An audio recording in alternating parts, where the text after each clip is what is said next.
This podcast is part of the Planet Broadcasting Network. Visit planetbroadcasting.com for more podcasts from our great mates. This week's episode of Do Go On is brought to you by some live shows that we're doing. Matt says we need to move some units. And if you live in Perth, we are coming there, not this Sunday, but the Sunday after that, which is November the 3rd.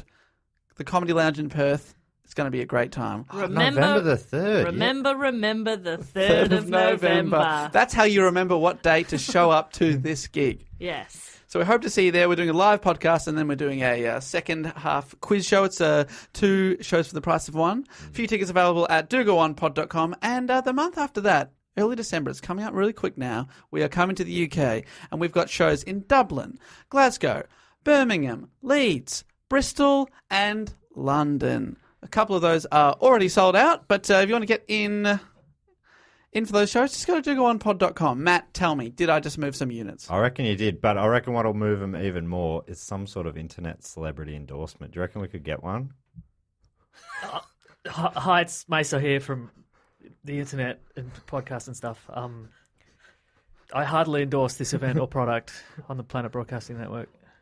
It sounds like we're holding you at knife point. Yeah, it sounds when like. it's actually a gun. No, it'd be nice at this point, actually, yeah. Be a luxury. Meso says that you have to do it. You know what? I've been to tons of Do Go On shows, and you should definitely do that because I have a grand old time. And maybe I'll be there. I won't be there. It's a long way away from where I live. Can I cut that bit out? And we'll cut it on maybe you'll be there. Okay, yeah, cool. Maybe I'll be there. I'm giving away prizes. Now, on with the show. This week and we blessings and kisses. This week we have a special celebrity guest. I Secret. wonder God, I can't wait till he gets who's here. it going to be? Who's it going to be?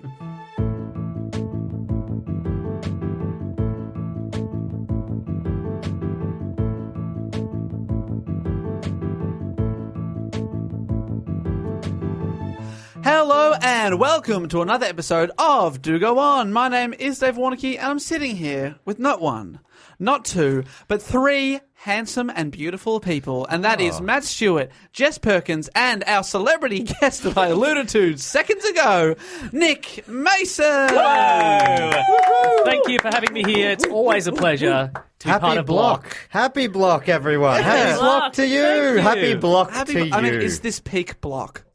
Yes? Does it get any blockier than this? It does No. not get any blockier than this. Whatever context that means. Is yes. this the Blocky 2 of the Block franchise? Yes. Yeah. Blocky, yeah, Creed. This is Blocky Act 2. Okay. Back in the block it. You tried and I love it. I tried and I succeeded. Thank you. So if people don't know, Blocktober is the happiest, most joyful time of year where this podcast does the biggest and best topics of all. Oh. Yeah. And Can you imagine one day there being Blocktober carols? yes, Wow, I'd love that. I can picture that. Yeah. Full name, of course, being Blocktober Grace Period Month Celebration. I think. Is that right? That's pretty close. I You think. came up with it, Nick, didn't you? What was I it? did not. Okay. I'm not even entirely sure I've been part of Blocktober before. But if You I have, did- no, what a pleasure. you- what an did- absolute pleasure. Last year, you did a Blocktober Grace report on Batman and Barry Finger. Oh, yeah, that's right. Bill Finger. I was going to let you go and Thank you. hope you receive emails. Yep, Barry Finger. You're a real a-hole. Oh, what? But this week, so you're doing a topic that I feel like maybe we talked about a year ago or something. A few people had suggested it, and I'm pretty excited. Do you know what it is, Dave and Jess? No, I don't. No, you've said a couple of topics that Meso may like to report on, so I don't know. Goodness. I don't know. Did you come up with a question? Yeah, I'll give you a question. You know what? It's a 4-part question. Ooh, so that's a lot of parts. feel free to jump in at any time you Okay. feel comfortable. You can jump in and try and guess all 4 answers. Yes, you can. Yes. Yeah. Okay. So, question 1. Who leads? Alvin the Chipmunk. No. Huh. That's a Theodore? That's a partnership. They're equal Oh, partners. in okay. there. You Yeah. sure the question's not who leads? Oh. That's a good point. Leads. Are you sure? It is about pencils, mate. Yeah, this that's is what I about thought. this is HB. this is about the HB pencil. It's my favourite pencil. It's all right. Question 2. Who does machine? Oh, Donatello. Yes. My favourite. Oh, Leonardo leads. Who? The best. Who's cool, but, and I cannot stress this enough, is also rude. Oh, that's Raphael. That's Raphael. Yeah. And who's a straight up party dude? That is one. Jess, come on, you can have this. I zoned out. Oh no! I forgot who's left. Splinter the Rat. He's a radical rat. Who No. have we already done? We've done. We've done the Leonardo. leader, we've done the machine doer, and we've done the We've done cool but rude Leonardo. one. Yes, We've done Raphael. that's Done right. It's the Donatello. Ninja Turtles, but Leonardo twice. We're not counting one. Michelangelo. Correct. Yeah, he is a party dude. Ninja Turtles. We're going to talk about the Ninja Turtles. Cool. So you guys, who's in the Ninja Turtles, the Turtle Mania wheelhouse here? I wonder. I definitely am, Yes. because my sister's 3 years older than I am. She was a huge fan of it when it was absolutely the biggest cartoon in the world. Yes. And because of that, I think that's why I am obsessed with it. Right. Oh, good. really? Okay, Was it cool. early 90s? Was It the was. peak? No, Late yeah, it 80s? was kind of the early to mid 90s. Because that's when the movies came out. Yeah, well, what? Look, we'll get to it. Oh, Probably in a jumping report, ahead, potentially in so a I'm report. so We'll sorry. In do that. chronological What about order. you, Matt? Are you a turtle? Oh, yeah. Turtle head. I as we call ourselves. I'm a turtle. I'm turtle heading right now, and I saw the second Ninja Turtles film at the cinemas. The Secret of the Ooze. Yeah, with Vanilla Ice and his "Go Ninja Go" rap. Huh, what did he think of the movie? He loved it. Oh, that's great. He likes to. He likes to see his own That's my work. favourite joke in the world. When you do one of those, and it never works. Here we are. No, I think it worked very well. Oh, great. Just Okay. for the people at home, Meso was double fist pumping his own effort there. Ah. No, but I was all the way, and I had the figurines. Me and my brother, as a family, we got a bunch of them for Christmas one year, and then we got to choose. And Oh my! You got to pick. as the bigger brother, Yep. I You was the chose. bigger man, and I let him choose first, which was All right. And so a you crucial got, mistake. A stupid mistake. so you Yeah. got a lame one, is what Well, you're saying. I did, but it also changed my favorite because everyone's favorite when I was a kid was Michelangelo. Yeah, party dude. It's sort of the obvious one to go. He's the funny one. He's the party guy. He's everyone ever wants to I'm be. really worried. Women that want to Matt's be him. Men want to be on him. Or I'm whatever. about to worry that Matt's about to say that he's a Donatello man. I'm a Donatello. Oh, yeah. my no! goodness. What are you doing? So I got- He's got a stick, mate. He took. So my brother took Michelangelo. So I'm like, well, you got to go to the leader then. And then he goes, you played right in my hands. I'm taking Raphael. He's cool but rude. I'm like, fuck. And then I took Donatello. Wow. He took Splinter. I think I got Krang. And I think Well, you got a real bloody, Yeah, I mean, bloody, so bloody did you king's ransom of Ninja grow up Turtle in the figures. affluent East, my friend? well, I imagine these were Who got the bloody the turtle blimp? Which one of you got the turtle blimp? I think these were bought at the Dandenong Market or Oh, something. okay, so cool. Yeah. they were probably Bleenage Blurt and Ninja Blurtles, but pretty close. So Well, it wasn't that's Krang. what my it was report is on, Flang. actually. Yeah. It's, my page 1, it just says the Teenage Mutant Ninja Turtles were pretty good, but they were not a patch of the Bleenage Blue and Blue. So, But and because of that, I grew to love Donatello. He became my favorite. yeah. Yeah, even though probably it's tricky. I'd say Raphael's probably the most interesting. He's kind of like the Ryan from the OC. You know, the brooding bad boy. Right, That's but which one absolutely is true, the yeah. Sandy from the... Well, from the he's Michelangelo, party dude. Cowabunga dudes. I'm Sandy Cohen. Let's go solve some cases That's what he did. in the law courts. Yep. Yeah, Michelangelo was famously a lawyer by day, right? Yeah, absolutely. Laws up, dudes. So, the Ninja Turtles, I was a big fan back in the day, as we all were. Sorry, did we establish, Jess, were you a fan at all? My brother's 7 years older than me, so He's right in the sweet spot. Yeah, so we watched it. I watched the movies, Yep. which I can't remember perfectly, but we had these.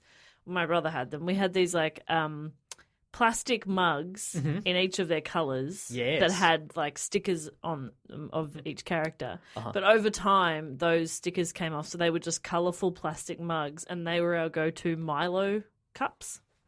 Yeah. And did you have a colour and therefore character you would Milo with? We ended up only having red and purple left, and I'd probably always go red. Oh, the bad boy. The Ryan of the OC. You know me. Yeah. A lot of bad boys. A lot of bad boys and party dudes in this room, right? Yeah, there are. Yeah, we're a room full of Raphaels. That's right. And Meso, your favourite? think it might have been Raphael. Raphael, wow. I'm the only one who picked the leader with 2 swords. I 100%. What's wrong with you guys? I walking in the room. I'm like, he's going to pick Leonardo. I loved Leonardo. Yeah, I'm going to pick a favourite by the end. Okay, that's yeah, nice. maybe we'll have different answers by the end. Yeah. but That's I mean, I think like there's always a Ninja Turtles property happening. Like there was just a couple of movies. They're going to reboot it again in like a year. But like when I was a kid, like it was Turtle Mania. It was like the biggest franchise, and it started out as a comic book. I don't know if anybody knows that, but I should stress there's probably going to be a lot of talk about the comic book, but I should point out the difference between this and all the other comic book reports I've done in the past is Kevin Eastman and Peter Laird, who created the Teenage Mutant Ninja Turtles, are very, very rich now. Like they haven't died in poverty and despair as most of the other people. Everyone else, it seems like it all went wrong, and got real screwed over. everyone else got rich. Yeah, for sure. And so it's even quite difficult to determine how rich they are. But if it helps, Peter Laird at one point bought 130 acres of land near his house so he could turn it into a ski resort. And Kevin Eastman at one point had a number of Ferraris. The sci-fi fantasy magazine Heavy Metal, like he bought it, like the whole thing, and he owned a tank. Imagine having so many Ferraris that somebody, say, driving by or walking past couldn't count them easily. That's a number of You know, Ferraris. it's a Ferraris number. he's got, He's yeah. got several How many were you Ferraris. picturing? I was picturing 2. I was picturing like 8, Whoa. which I don't think I could count quickly. It's quite a fleet. You know, yeah, a fleet of cars. But I also love the idea, and obviously you'll get into how it all came about, but Yes. if you'd go back in time to like before this happened and you said one day you'll have several Ferraris because you'll create a comic about some Teenage Mutant Ninja Turtles. Yeah, exactly. So anyway, very quick bit of background about the two guys. Kevin Eastman was born in Maine in the United States, and he... Hang on. I've got some notes. I'll probably read from the notes. That would probably work. Up until now, you were just going from the top of your dome. Yeah, we should say that, like, Jess, Dave, and I write a report, and we read a report. We go word for Meso word. comes in, and he goes straight from the top of his Go to dome. the top of the dome. Yeah. Okay, here we go. Okay, so his grandmother was a painter, and his father was a tool and die maker who also liked to draw. And so he thinks he gained some artistic sort of inspiration from those two. His father and his mother were divorced, but his father would take him out on the weekends and take him to drawing classes because he knew that that's something that Kevin liked. After... There's always a moment like that. After high school, Eastman went to the art school in Portland.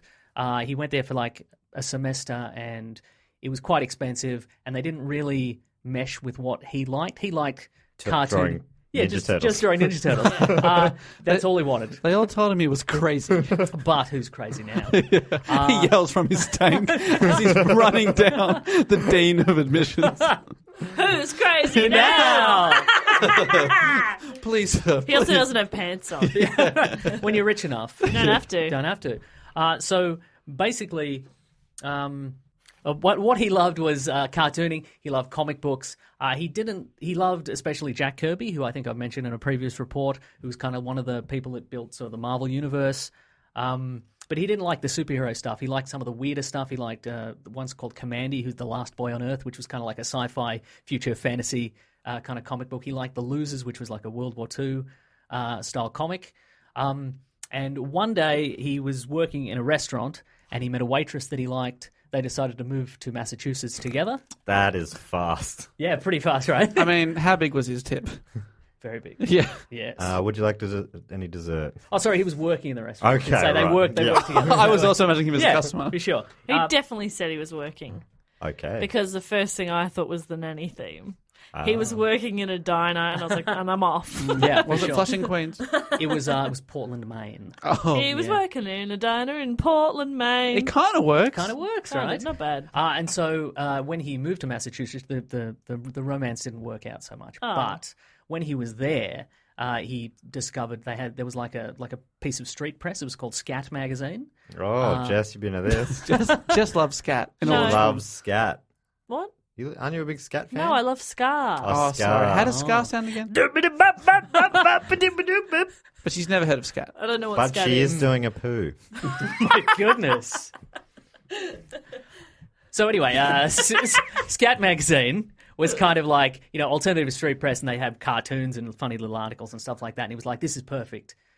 I'm going to go to them and I'm going to show them my portfolio and I'm just going to get a job there. This is going to be terrific. So he showed up at the doorstep of Scat Magazine, and it turned out that immediately prior they'd completely changed their business model. So instead of like doing funny articles and cartoons and stuff and then having it being supported by advertising, it turned out they could just make more money like designing people's advertising. So they just switched. They were like, we're not going to make the magazine anymore. We're just going to be an advertising company called Scat. This is seconds before he arrived. This is like, and they all shook hands and went, that's it. Yeah, that's it. We no longer do this cartoony thing. Yeah. Knock, knock, knock.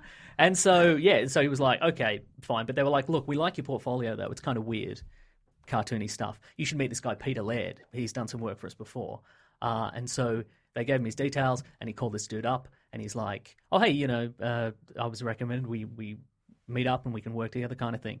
And so he goes over to Peter Laird's house, and Peter Laird's house is like filled with like toys and comic books and artwork and stuff like that. And the first thing he sees, sort of pride of place in the center of the apartment, is like a original Jack Kirby piece of artwork from The Losers, one of his favorite comic books of all time. And he's like, wow, well, this is going to work out. Yeah. So, and they really got along as friends.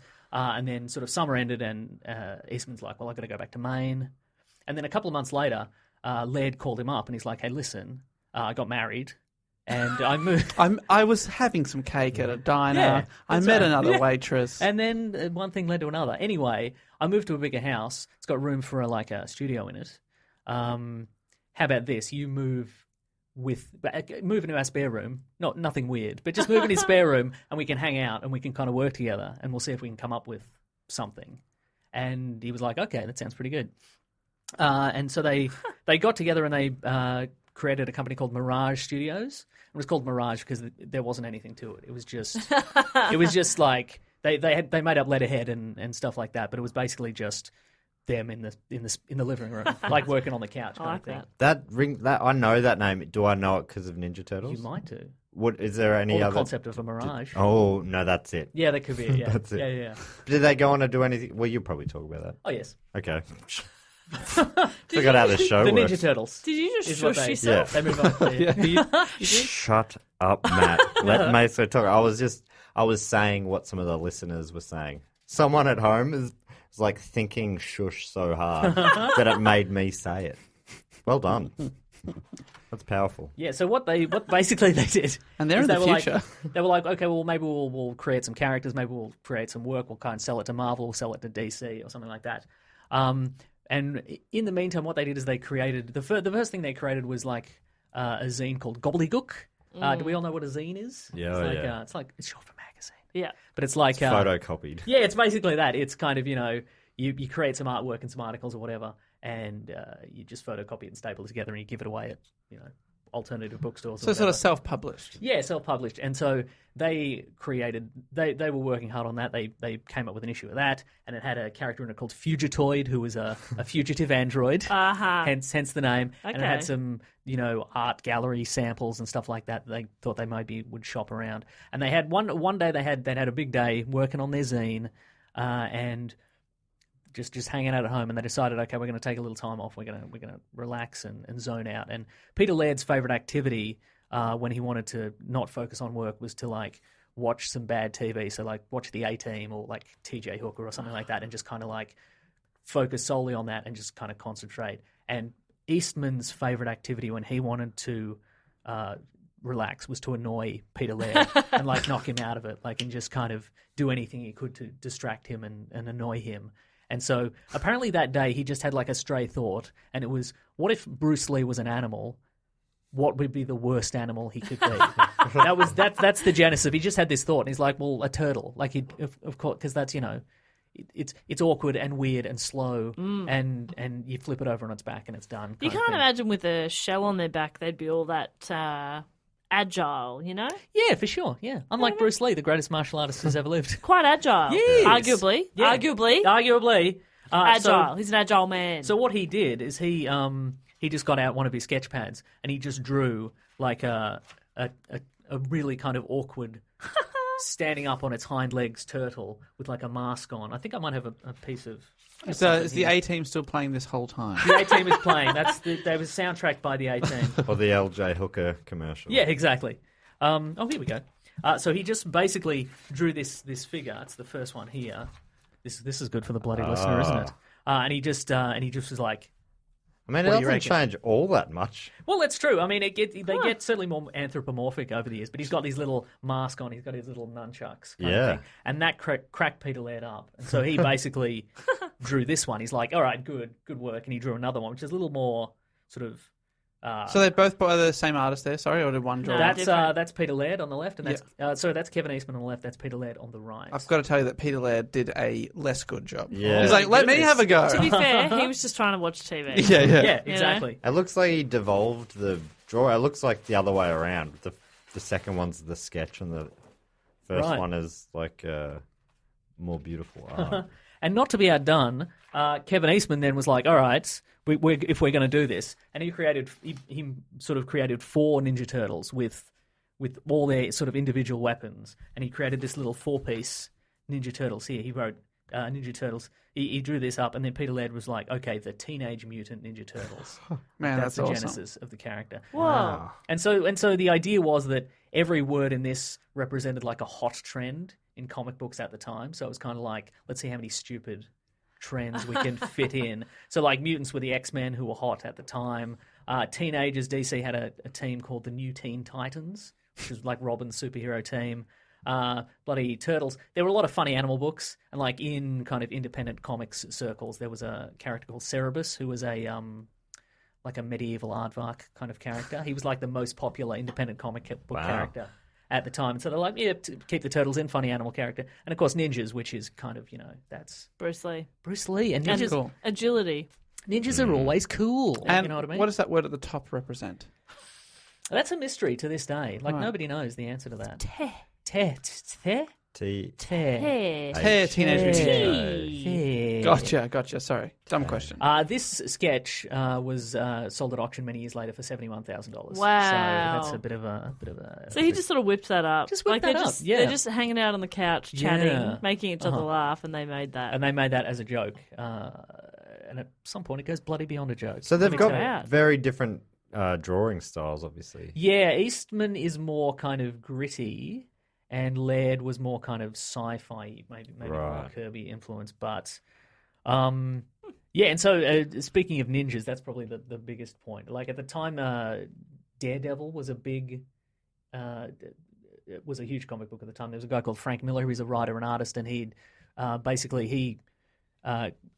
put a new spin on Daredevil, the Marvel character. It was kind of goofy, like a goofy, like a lot of Marvel characters, kind of goofy and kind of hokey, and he put this sort of ninja-y spin to this character. So if you don't know the origin of Daredevil, he's a young man, and he sees this old blind guy walking across the road, and this guy's about to get hit by a car, and so he jumps and pushes the guy out of the way, and as he does that, this canister of toxic waste like falls off the back of a truck and hits him in the eyes, and he goes out like a light, and when he wakes up he's gone blind, but all his other senses are kind of super enhanced. And the Ninja Turtles origin in the comic books, it was a couple of steps to the right.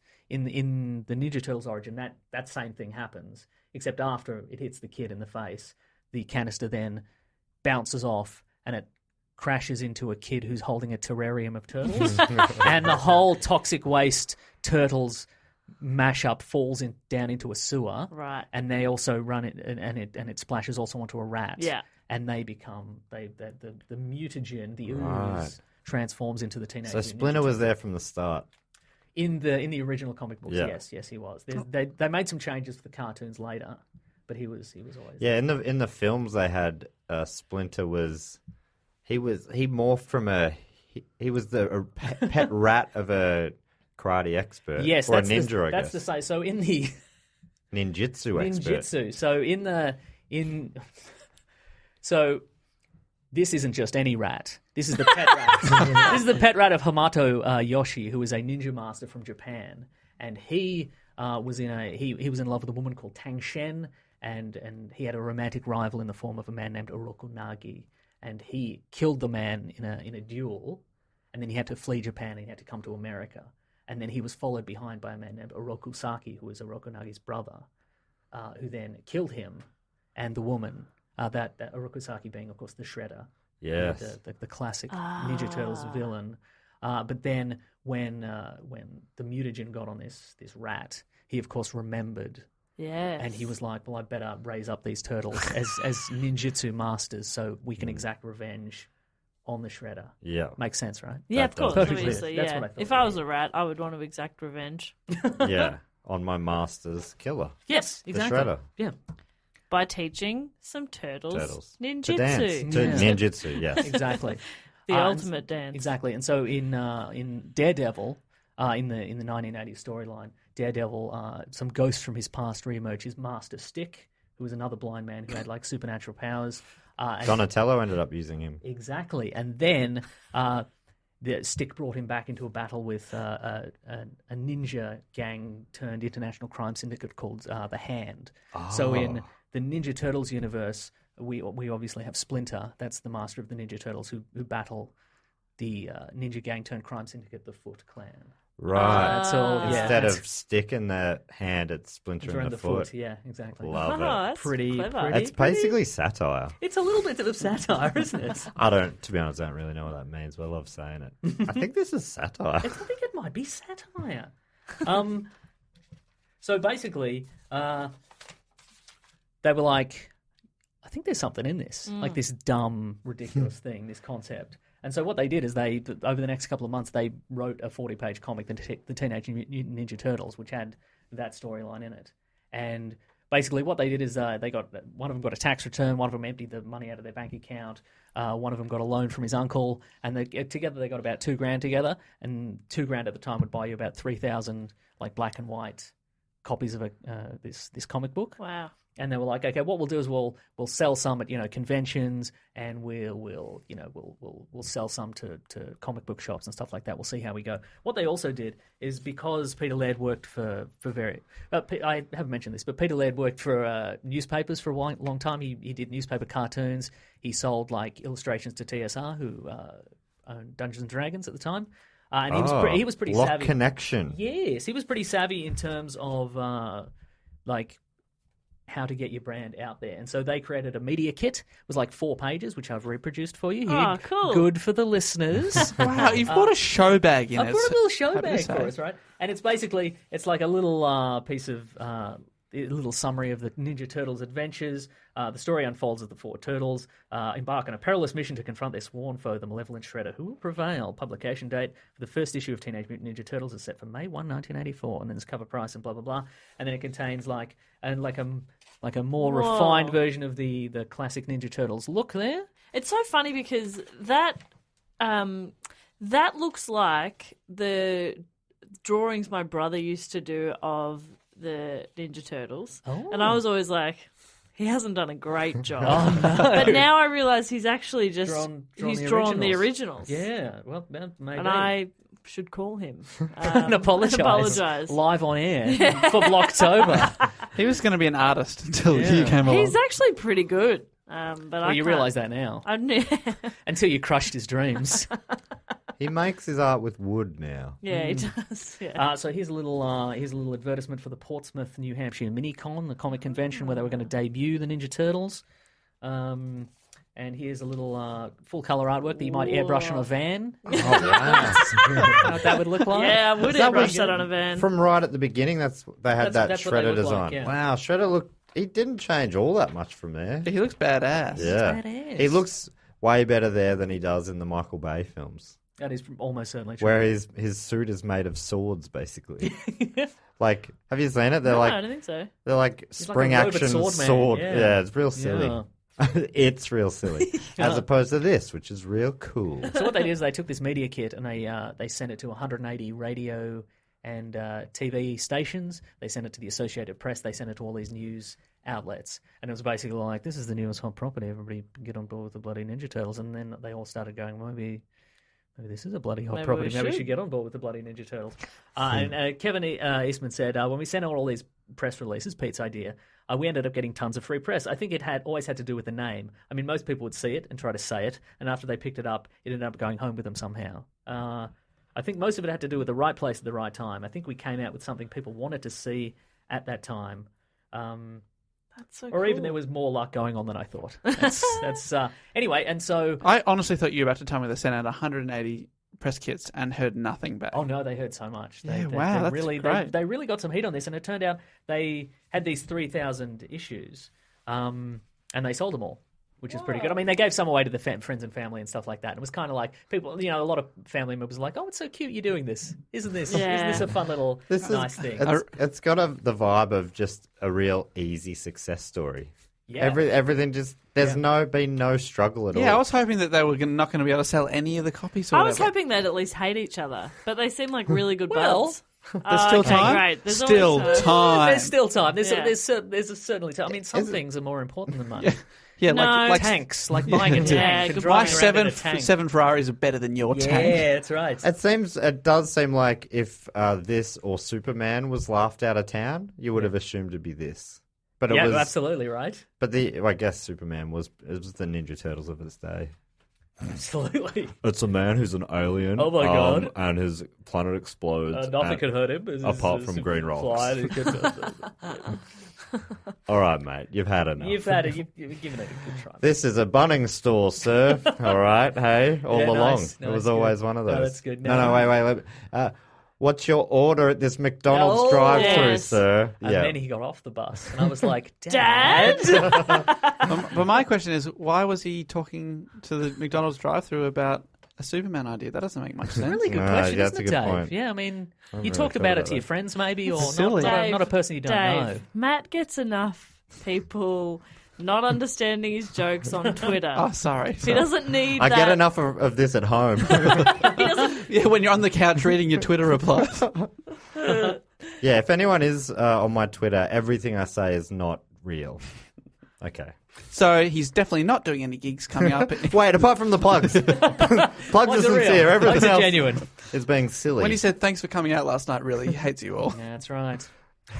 So then they ordered another 6,000 copies because they're like, well, we've still got orders coming in Yeah. for these ones from comic book companies and people who just want to buy it, and so they ordered another 6,000. Those sold as well. Wow. Dave, take note. This is moving units. This is moving some bloody units. Do you understand now? Now How many do you press get it? releases have you put out to TV and radio stations? None. No, you got to Wow. get Perth only respects media kits. Yeah, exactly. Okay, I'll send a No few one's out. buying tickets if they're not receiving a media kit first.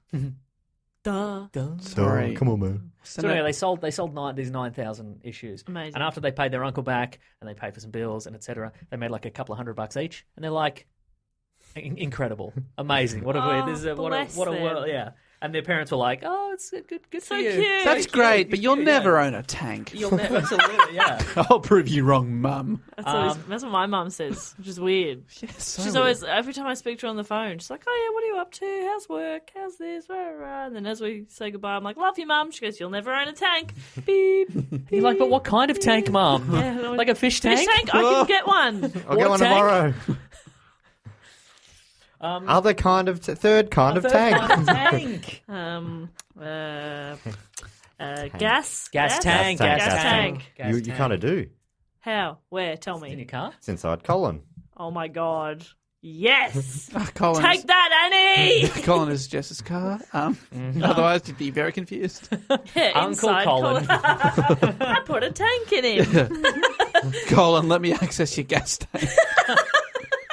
That's what I call my butt. So that was May of '84, and then Eastman had to go back to work at the restaurant to pay some more bills and etc. And then they took a little hiatus. I think they took about 8 months off. Wow. The next issue didn't come out till 1985. Oh man. Striking while the iron's Well, hot. it's so hot. I mean, that is a wild. Like, reading that, I'm just like, imagine being like, this is a miracle what we've done here. Incredible. Should we strike while the iron's up? No. No. Just I've take got to 8 go back months. to work. Wrote the other one in about 3 days. All right, 8 months for the next one. Imagine if we could do a podcast every 8 months. The dream. Wait, in between us, can I also only do one every 8 months? Yeah, all Yeah, right. nice. That's the spirit. They put out. Does anyone have orders for the second issue? And they got 15,000 orders for this one. Whoa. And Whoa. then they crunched some numbers, and they were like, okay, so if we release like 6 a year and they get at least 15,000, like that's we can live off comics. Yeah, That's I don't have to work at the restaurant Yeah, anymore. exactly. Yeah, Whoa. yeah. So I love those kind of numbers. You Yeah. know, when you're like, hang on. Oh my they God, did I'm 3. rich. They did 4 issues the year. They got 15,000 copies for the first printing of number 2. They got a resolicitation of number 1 that sold 30,000 copies. Then they had a first solicitation of number 3, which is 50,000 copies. Whoa. And it was jumps. It was pretty wild. I think they said, look, it's going to. Peter Laird, I think, said at the time, okay, what's going to pay? It's going to pay our bills and keep us in, macaroni and cheese and pencils, Oh. which Peter Laird eats. He eats pencils. Ah. Yeah. Oh, Yeah, pretty HB. HB. Exactly. Imagine, because they were sort of like, all right, if we can sell 15,000, Yeah. we'll be okay. Yeah. Yeah. Right. And they're selling 50. yeah. That's sick. It's probably almost the best business plan you can have is doing a zeitgeisty pop culture thing for a generation. Oh, for sure. If you, I Just mean, lock into that, you know? if teach someone to do a pop culture-y, zeitgeisty thing once, and you'll feed your family for a day. Yeah. But if you get a Teach pop somebody culture-y, teach someone a whole generation to be into your zeitgeisty pop You'll culture buy thing. tanks for a lifetime. Exactly. Yes. Because it means that not only because it's not just big for the time. Because I was thinking, you've sold these comic books, but there's no guarantee they will later. But they grow up and then they want movies. As they Yeah. get older, they want movies. They want adult movies. Oh. Porn versions. Porn versions, yes. I mean, not kids versions. Dave, can you think of a porn title? You're good at that. Oh yeah, you used to do that all the time. Like 3 years ago, we've let that segment slide. All right. Sorry to put you on the spot, too. You can have a moment to think. There's so about many words to work with. The, teenage, Oh, etc. I was just. Teenage has to I was about to stay. say it's just emphasis on the teenage. Teenage, surely. See? He's coming for your territory. I am coming for you. And we can still keep with Secret of the Ooze. That Oh, yeah. Secret that of the Ooze is remains. still great. That Secret of the boobs. Oh. I think we just changed ninja to minja. Okay, so what are we up to now? So, teenage, Putin. No, mutant's fine. Putin. and then squirtles. Squirtles, yeah, nice. yeah. Nice. Yeah, Right. I mean, that's hot. That is the hottest. If that hasn't already been made, I'd be very surprised. But you know what I mean? Because now, movies are going to be made forever about this franchise, and they'll just keep collecting checks. I think there'll always be something, yeah. Yeah. Although, again, I think we've moved past this mania. I think at this point it's just like, it's a kind of a property, Yeah. People know the Transformers well, Ninja Turtles. It's kind of Yeah, that kind of yeah. vibe. So how they work together is they would... Eastman would have like a general outline for the plot, and then they would work together. They would flesh out the issue, basic beginning, middle, and end. Eastman would do the breakdowns and the layouts, and then Pete would go through and say, okay, edit this, change this, fix the spelling because he was that guy. That's an important guy. Well, exactly, that's right. And then they would basically get their plots together, and they'd basically take half the stack each, sometimes at random, and just kind of start penciling. So they would do half and half of any given issue, which is Wow. yeah. and was the artwork Teamwork. consistent enough? I think so. I think you know what, I'm bloody. Yeah, that's really interesting. Yeah, it's a great question. Because when they did those initial drawings, we could tell one was different. Whoa, Meso's just handing out more from the show bag. These are the original issues, are they? No, Wow. these are reprints from maybe the late 80s. No, What these is- are originals. Oh, okay, those are the originals. Are these worth more than my car? I doubt it very much. Are these worth more than my life? Oh yeah. There's somewhere in the middle there. Yeah. Jess's life, and then there's Dave's cover. These are cool. And whenever I see a comic, I'm like, I understand why people would like these. They're Yeah, right. pretty. They're dynamic. So they're full of colourful. action. Look at all the stuff going on. Colourful, but I will note that all 4 Ninja Turtles have the same colour mask. They I do was have the thinking same that colour too. When mask, did yeah. that come in? Well, actually, the original Ninja Turtles comics are all black and white. These have been colorized, as you can probably tell. But yeah, on cover images and stuff like that, they all had red bandanas. Yes. There's a couple trying to get it on in this Oh, one, where here the we man, go. he's not wearing a shirt. He says, "Come on, hun, Cagney and Lacey is over.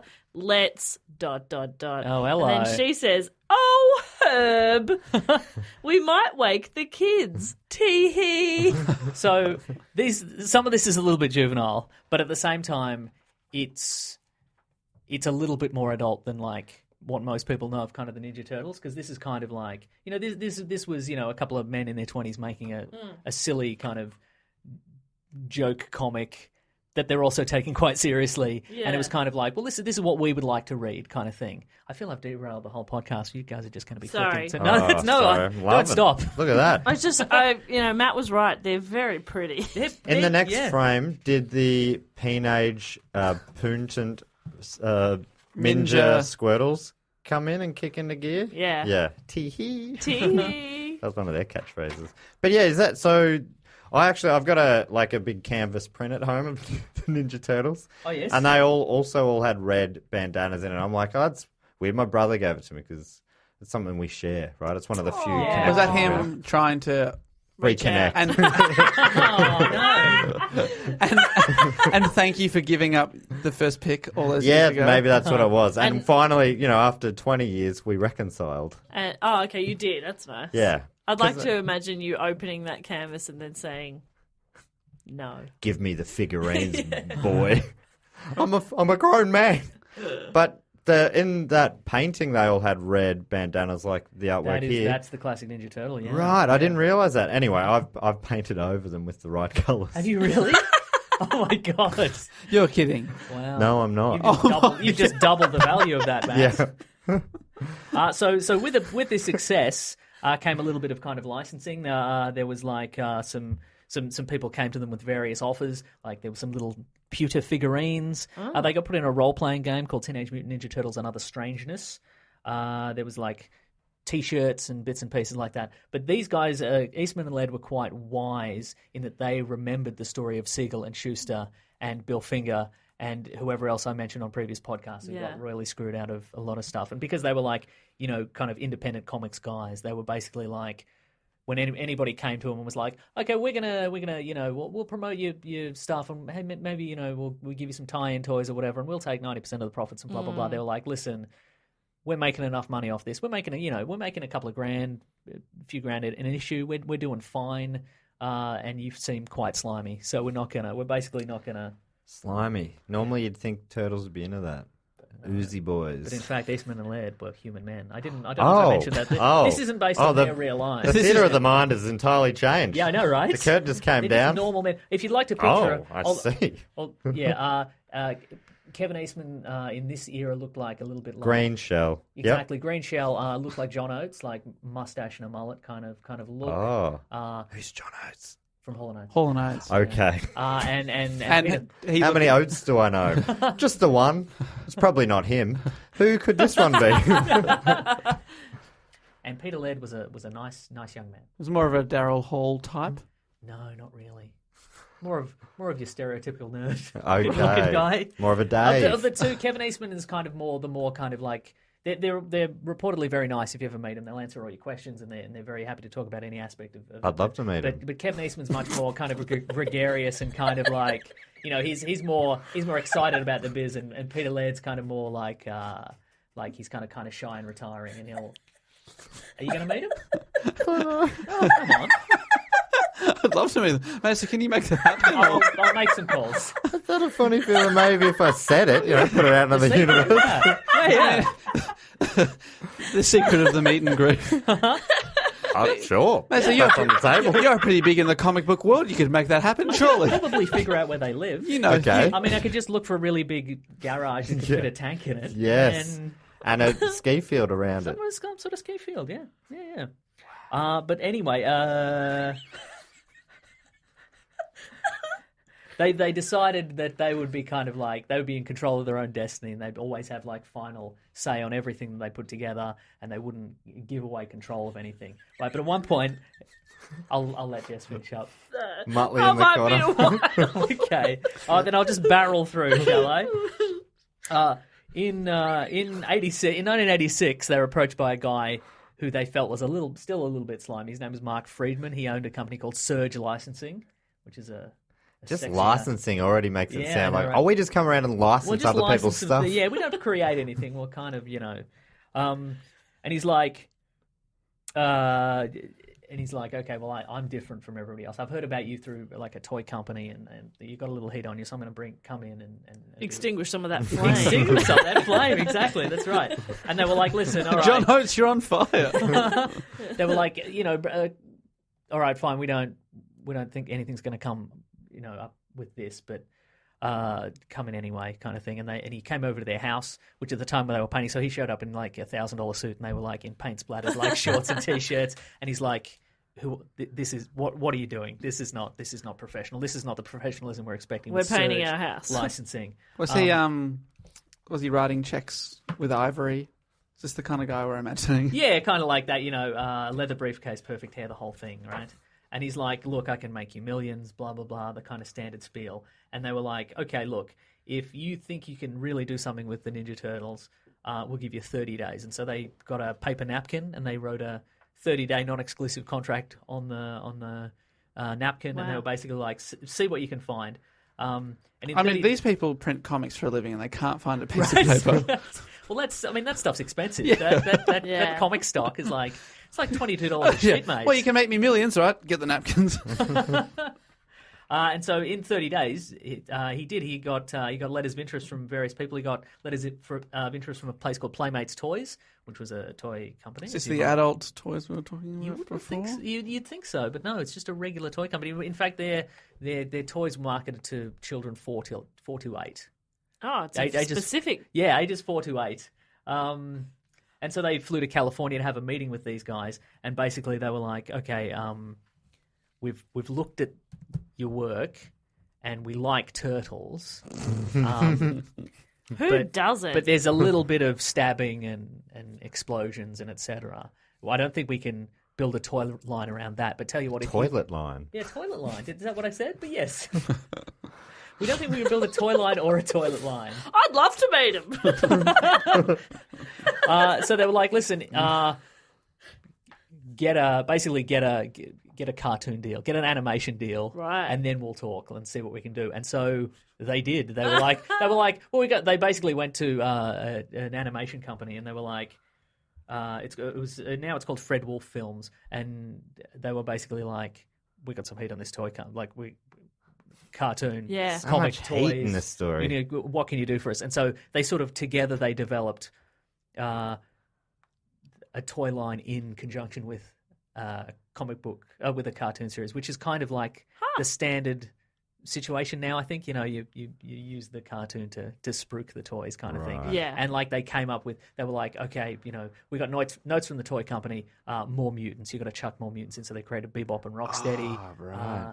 There's a storyline quite early on in one of these ones where the Ninja Turtles encounter the Utroms, who are like an alien race, and they're like a brain, like a disembodied brain with a face and eyes, and they're like benevolent scientists, but they like turn that into a villain. So they created Krang, who's the brain in the suit, that whole thing kind of thing. And they cleaned up the origin a little bit instead of this being some sort of love triangle murder situation with Splinter and Shredder and blah blah blah. They're just like, just say he was a man. Hamato Yoshi was a man, and he was kind of shamed in Japan, and then he moved to America, and then he was turned into a mutant. That rat. sounds so much more simple. Yeah, exactly. So they reversed it. They're like, okay, well, he's a man who got turned into a rat, and then you have like a end game for the cartoon, which is like, well, maybe one day he'll become a man again, kind of thing. Maybe the Ninja Turtles can help him out with that kind of thing.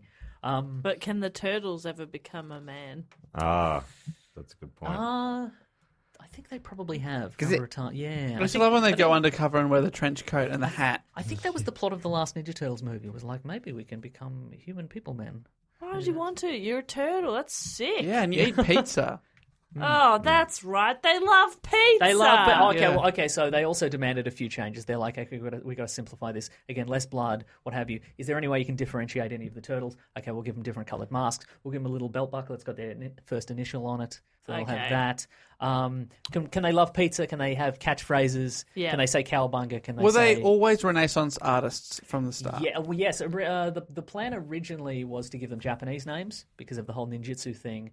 And they couldn't figure out names that sounded realistic or I mean, it's Ninja Turtles, but still, they couldn't find names that seemed right. So instead, they went to a book of Renaissance artists, and they were like, pick some names out of that kind of thing. So they were always. And then was the story that Splinter was an art fan or something, and he named them? Is that?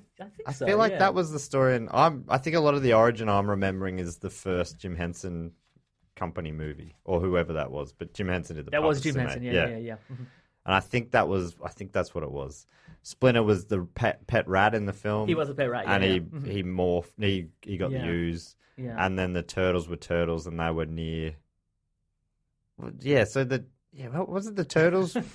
The turtles more from turtles into human turtles. Mutant Turtles, yes. And the rat was rat into mutant rat. Correct, right? yes. No one Yeah, went yeah. human into animal. No, it only worked that way in the cartoons. And then they eliminated Bebop and Rocksteady from that movie series as well. Yeah, Did they 'cause- sort of try and go back to the comics? Yeah, the first movie was kind of a mishmash of the original comic books with some elements. So a lot of the story elements in these comic books here are in the movie. So like there's a scene where like Raphael gets beaten quite badly and they have to escape to a farmhouse and all this sort of stuff. Yes. That's in these, but they made some concessions for like the kids who knew the cartoons. They Right, kept the mask colour. the same. Yep. They love pizza. They say cowbunga, etc. But by all accounts, Peter Laird hated all this. Like he Right. actually created Bebop and Rocksteady, but he Taking the hated- piss almost. Yeah, and It it feels was- like they're also one of the dumbest animals you would morph right, into yeah. bad guys. A warthog and a rhino. Rhino, exactly. And he kind of hated the idea. Like they got final say on a lot of this stuff,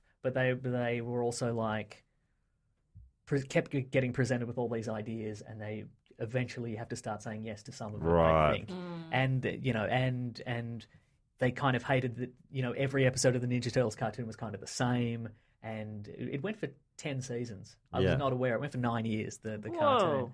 And they hated that Shredder and Krang and the bad guys were also bumbling, and it was also Yeah. kind of childish and kind of dumb. But This is a children's cartoon. Yeah. I gotta Exactly, tell you, that's right. as a kid, that's why I loved it. well, exactly, and people did and people loved the cartoon and people loved the merch. I have some figures here.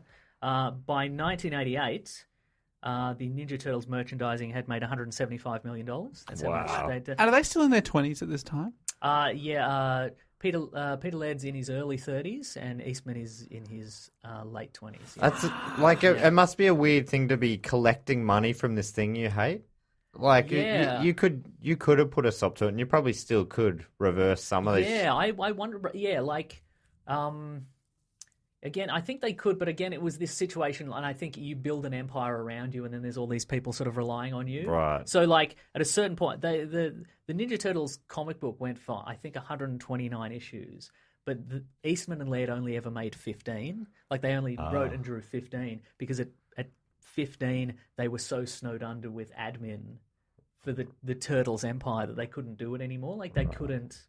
So they had to like hire more staff.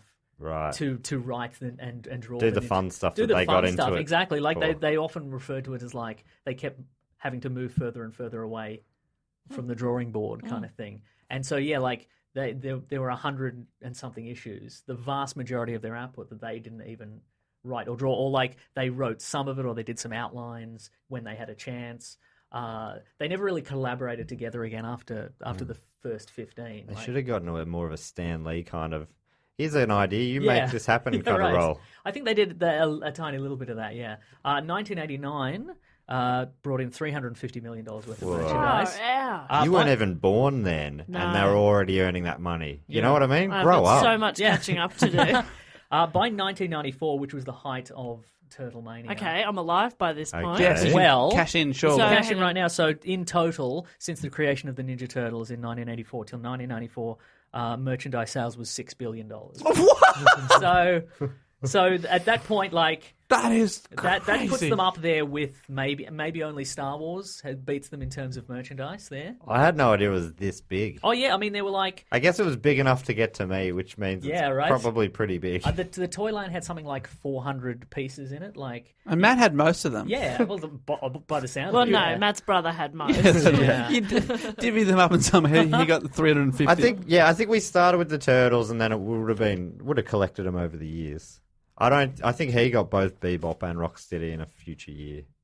Maybe when I was already too cool for that stuff. You're like, whatever, I don't care, shut up. Don't worry, I listen to Blink-182 now. I'm too cool for Ninja Turtles. But yeah, so like they kind of, I think also like of the two of them, Kevin Eastman was more like, okay, I'm excited to see what people do with this. Like if they're going to make a cartoon, I'd like to see how that turns out. Or like if somebody's going to make toys, it'd be cool to see that kind of thing. But I think, and I think Eastman said at the time something like, if people want to see what we did, you can just look at the comics. They're out there. If you want to read them, you can find them. That's the work we did, and we're proud of that work. But Led was also like, well, we put our names right at the top of every single one of these things, and some of it is garbage, and we should. Right. Yeah. Okay. Yeah. Yeah. It's such a weird thing to do. A thing you make takes off and it feels great, but it ends up kind of ruining your life. Yeah, for sure, absolutely. What a weird scenario. It really seems like succeeding sucks. Yeah, it does feel that way. Every story we've told about someone who succeeds, it sucks at some point. Yeah. I don't think I'm ever going to do it. Yeah, I'm going to make that decision as well. Let's all make the decision and never succeed. Yeah. No, I've And still we got should start by never trying, right? I've still got my eye on 7 Ferraris in a tank. Okay. But it feels like you can do this and you can jump out if you wanted to. Yeah. You don't have to. There'd be pressures on, but you just have to keep some perspective. I do just have to backtrack one sec. Dave, would you let me borrow one of the Ferraris? That's a really good question. Okay. What for? The red one? What do you need it for? Yeah. Just go shops. Wow. Oh, okay. Yeah, for sure. Come around. Borrow the Ferrari. Thank you, Dave. What do I care? I've got 6 backups. Yeah, cool. Can I take the red one? Yeah. Well, they're all red. I'm not an idiot. I'm going to buy a You didn't black... even buy different I'm colours? going to buy a black Ferrari. Come on, guy. I'd buy a black Ferrari. They're the badass ones. Oh, really? I'd get a Red yellow ones one. are for the bloody Yellow. show-offs. Yeah, good. Yeah. People that are showing off in their Ferrari. I'll get a nice, sophisticated, humble black Ferrari, I don't think it is. please. It's not. I mean, they want the opposite effect, but it is not possible to see someone in Ferrari and not think, "What a flapping tool!" Exactly. Yeah. Flapping. tool. A flapping tool. So Turtle Mania. So that's $6 billion. That was like, that would have included, all the toys, obviously, all the video games, all the lunchboxes, the cartoon, obviously. There was a live stage show in 1990. Oh, musical? It was. I want to touch on it briefly. Okay, that's where I draw the line. I would not lend myself to a musical. Oh, you hate musicals. Mm-hmm. What about Buffy the Musical episode? Once More with Feeling. Didn't see that one, but that does sound pretty fun. It is. It's a good fun time. What about the Scrubs Yeah, I've seen the musical Scrubs episode? one. Seen the Scrubs one. Pretty cool. Is that the one with Colin Hay? Yeah.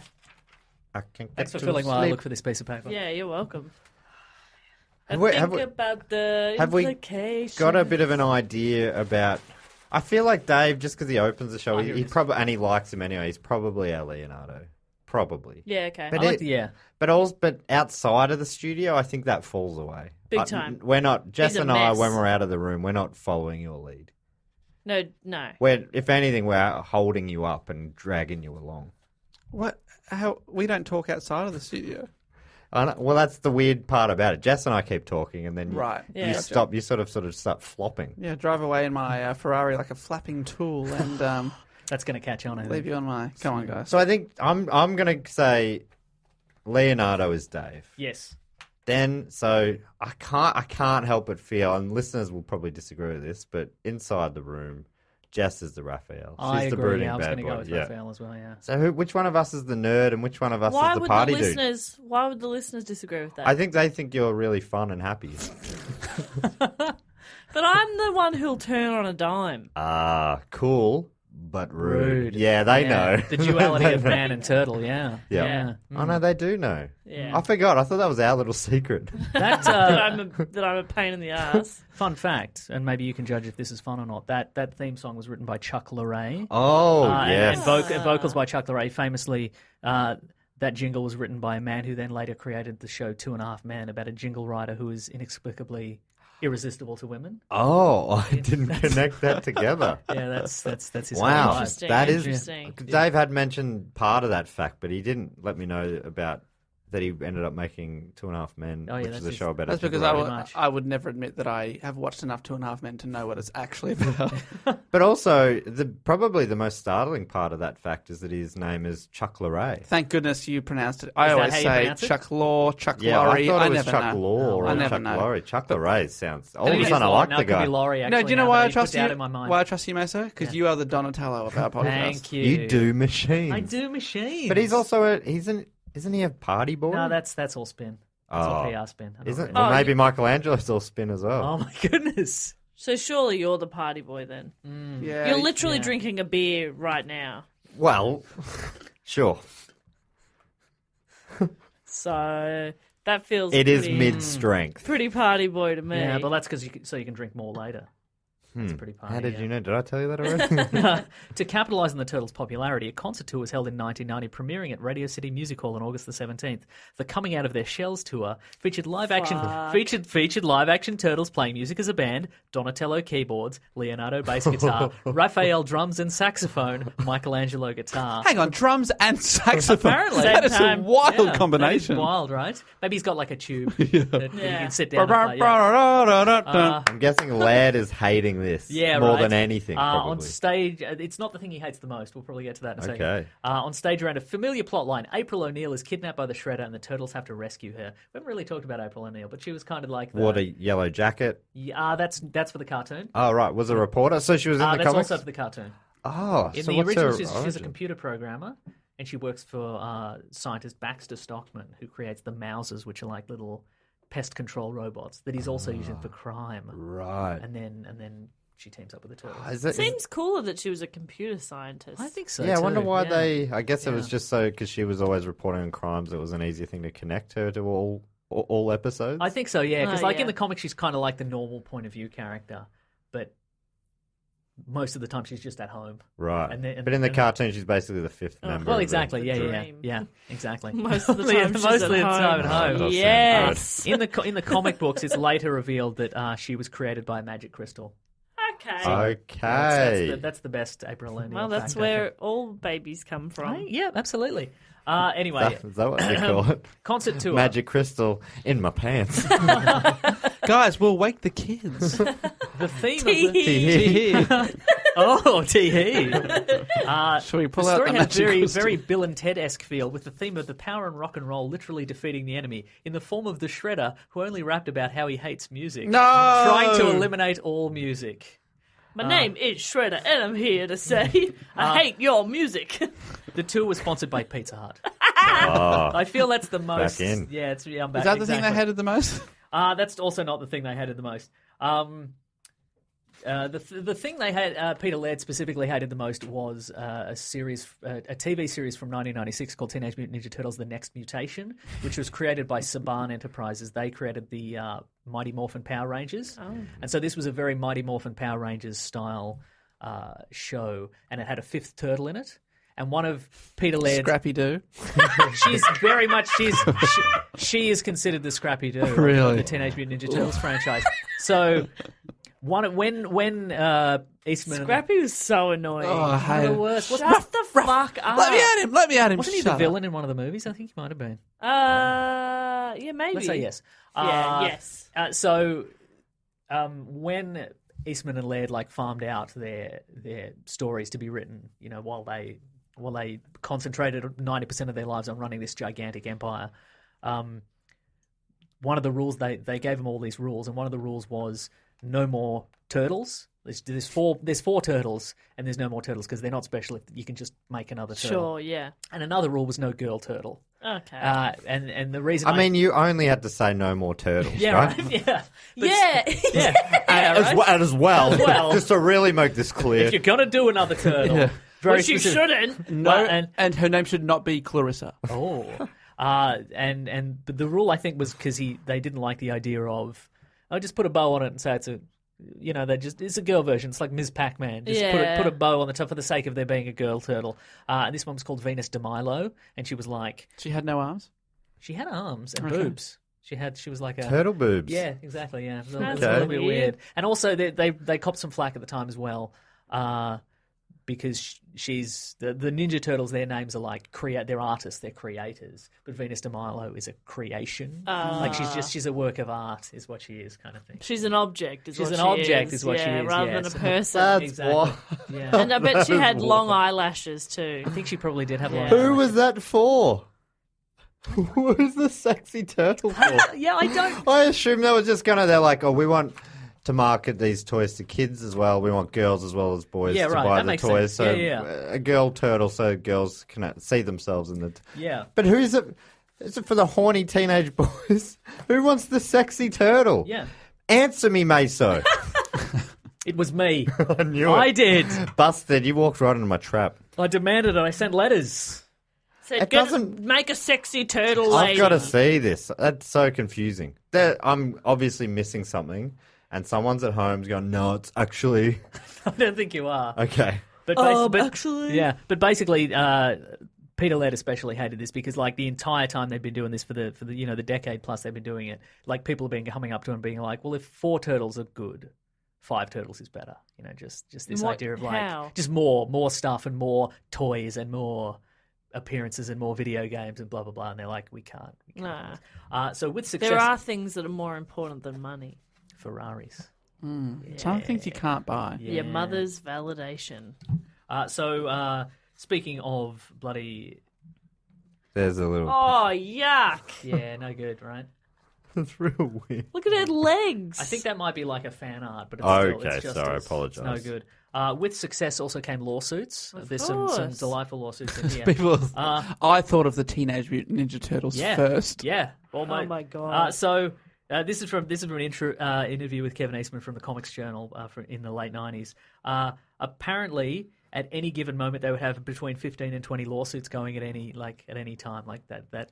So at that point, you've just got a lawyer on retainer. Oh yeah, they have so many lawyers. There's so many lawyers for contracts. There's so many lawyers for merchandising and licensing. And apparently, like every time somebody would create a new character, like in their workshop, they would have to buy it off them, and then they would have to, arrange a royalty arrangement, and then they would have to license it in every country in the world for every medium. So they'd have to be like, okay, Oh my God. if they've created a character for the comic books, we're going to have to license it for TV and movies and video games and board games and what have you. And apparently, like every time somebody created a character, it cost them $150,000, and Wow. just in fees. So that was like a bonus for the artist? No, that was lawyer fees. That was fees. lawyer fees. But- Lawyers were loving this. Lawyers were loving it. But basically, what would happen is if you created a character for the comic books, but they basically gave you an option. They were like, okay, you can either own that character because it's yours, and we'll give you royalties when we print the comic books, and we'll give you a created by credit art credit in the comic books or whatever.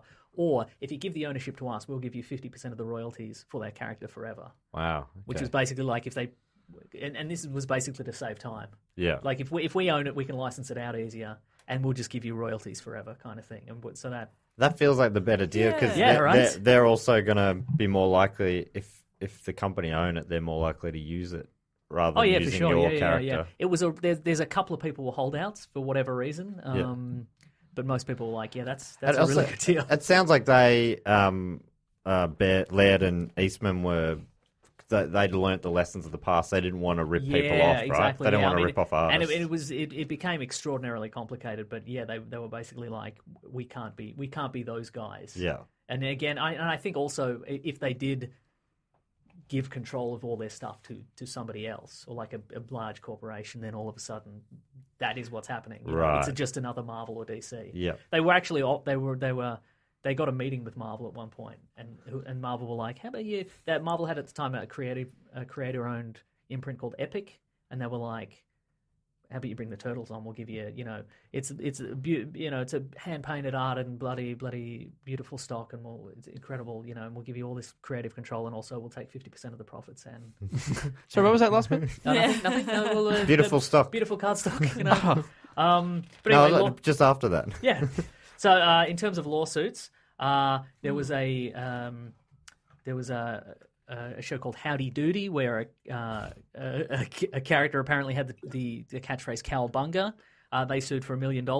Sorry, $5 million for unauthorized use of the catchphrase "Cowabunga." Sure. Wait, which way did that case go? At the Turtles or from the Turtles? That was at the Turtles. That was at the Turtles from this guy called Buffalo Bob, who Okay. had the show Howdy Doody. So cowabunga wasn't just a word that... I thought they lifted that from... No, they did. They lifted it from like surfer culture. So So it was just a frill. Well, that's the thing. A lot of these are so. But this is what's called a strike suit, and basically what it is you go, I'm suing you for this, and I want $5 million, and then they just kind of like faff around a bit, and then they'll say, look, we'll settle for $50,000. Yeah, kind of thing. So right. it's no effort on their part. They just file the motion and kill time. they're just looking for you to pay them off, basically. Yeah. To leave them alone. So apparently a lot of people would say they created the Turtles. One guy said God told him about the Turtles and he didn't act on fast enough. How do you prove that? Yeah. There was a... How do you prove it's not true, Jess?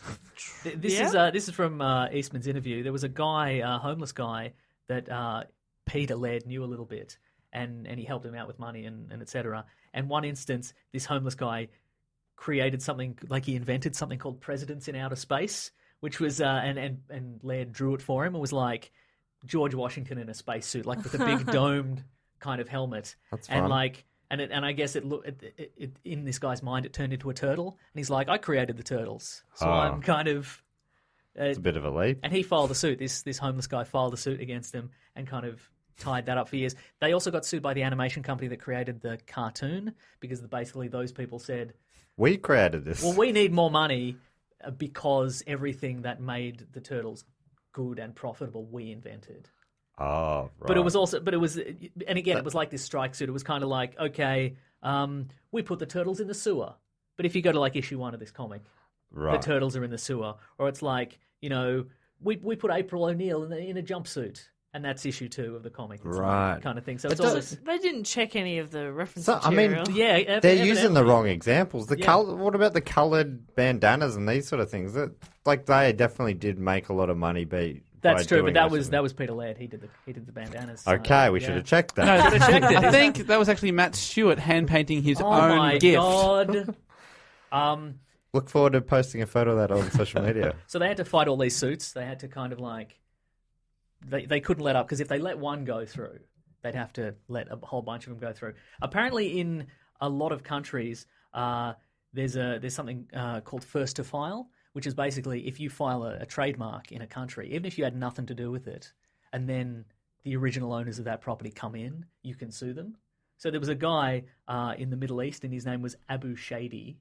I got a funny feeling about this guy. Yeah, and he would look at like popular entertainment properties in the United States, and he would file them in the various like Middle Eastern countries where he was, and then a couple of years later, like the Ninja Turtles guys would move, like, hey, we'll bring this cartoon and the action figures or whatever to the Middle East, and this guy was like, what are you doing imping on my trademark? His name was literally Mr. Shady. His name was Mr. Shady, right? And then basically he was like, okay, if you want the rights to these characters back, you've got to pay me, X thousands of dollars kind of thing.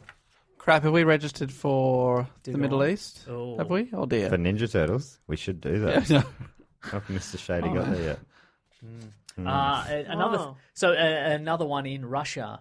If Russia had no it was like the Wild West out there. Like, there was no trademark, basically. Like anybody could rip you off, anybody could make you their own action figures or whatever. So basically, what they did in Russia is they had all these toys manufactured in Turkey, where they had factories, and they would literally drive them up. Like the authorized Teenage Mutant Ninja Turtles retailers would bring trucks into like markets in Russia and like sell them off the back of the truck. Oh wow! And basically, the agent who arranged all that was like, if anybody gives you any trouble, I'll kill them for you.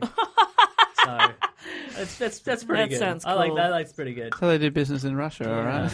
The Ninja Turtles attracted like rip-offs. There was tons of rip-offs. You What- guys might recall the Biker Mice from Mars. I Oh, loved yeah. them. Yeah. Oh my god, The Street Vinny was my Sharks. guy. I love I Street remember Sharks as Street well. Sharks, Uh-huh. yeah. Oh, yeah. Were Battletoads sort of a rip-off? They were very much a rip-off. Yeah. Yes, yeah. That came Street after. Sharks is Yeah. dumb, isn't it? Oh, so I had a few toys of Street Sharks. course you I loved did. them. There was in comic book form. There was they're the sharks. adolescent radioactive black belt hamsters. Oh. There was the preteen dirty jean kung fu kangaroos. Some of these were like, They're sort of spoofs. yeah, some of them were spoofs. Which is they're spoofing a spoof. Don't spoof a spoof. well, some were spoofs and some were like, some were spoofs and some were like, well, if this stuff's hot. This dumb stuff is really hot. So I'm gonna, just let's make something even dumber. let's make something even dumber And exactly. hotter, like a girl one. Oh, Yeah. that's Put smart. boobs on it. Well, if a new group went and did that, let's make girl frog mutants. I reckon that could have been smart. But Biker Mice from Mars did work. Didn't it? That I was think pretty big. so. Yeah. I was That's- a fan. I had the toy of that as well. You had a lot of toys. I love toys. Did you have to split them up with your brother? Well, no, my sister Jane definitely got the Michelangelo toy. Yeah, that's how you end up doing a podcast. You get heartbroken as a child. Yeah, yeah. You're a ruined person. And then you pretend you like Leonardo and Donatello, but really, we both wanted Mikey. Did Mike get Mikey? Probably. Yeah. They should have cut the boring ones loose. You know what I mean? Just gotten rid of them. Yeah. It's the Mikey and Raph show. Should have just had 4 Mikeys. Yes. The Mikey Bros. That's a party. Yeah. Yeah. That's a party. Yeah, it's a party. So at a certain point, they were like, okay, this is from Eastman again. At a certain point, Pete and I were spending 90% of our time running a business that was completely overwhelming. You could never comprehend what we had to do and what we had to do it, and it was our responsibility. These were our creations. We controlled them, and if we wanted that control, we had to spend the time we had to spend. So at a certain point, like the guys that were making the comics were like, hey, we're finished drawing for the day. You guys want to see a movie or something like that? And they're like, we can't. We got 4 hours of meetings after this. Kind of like, we got licensing. We got to do media interviews.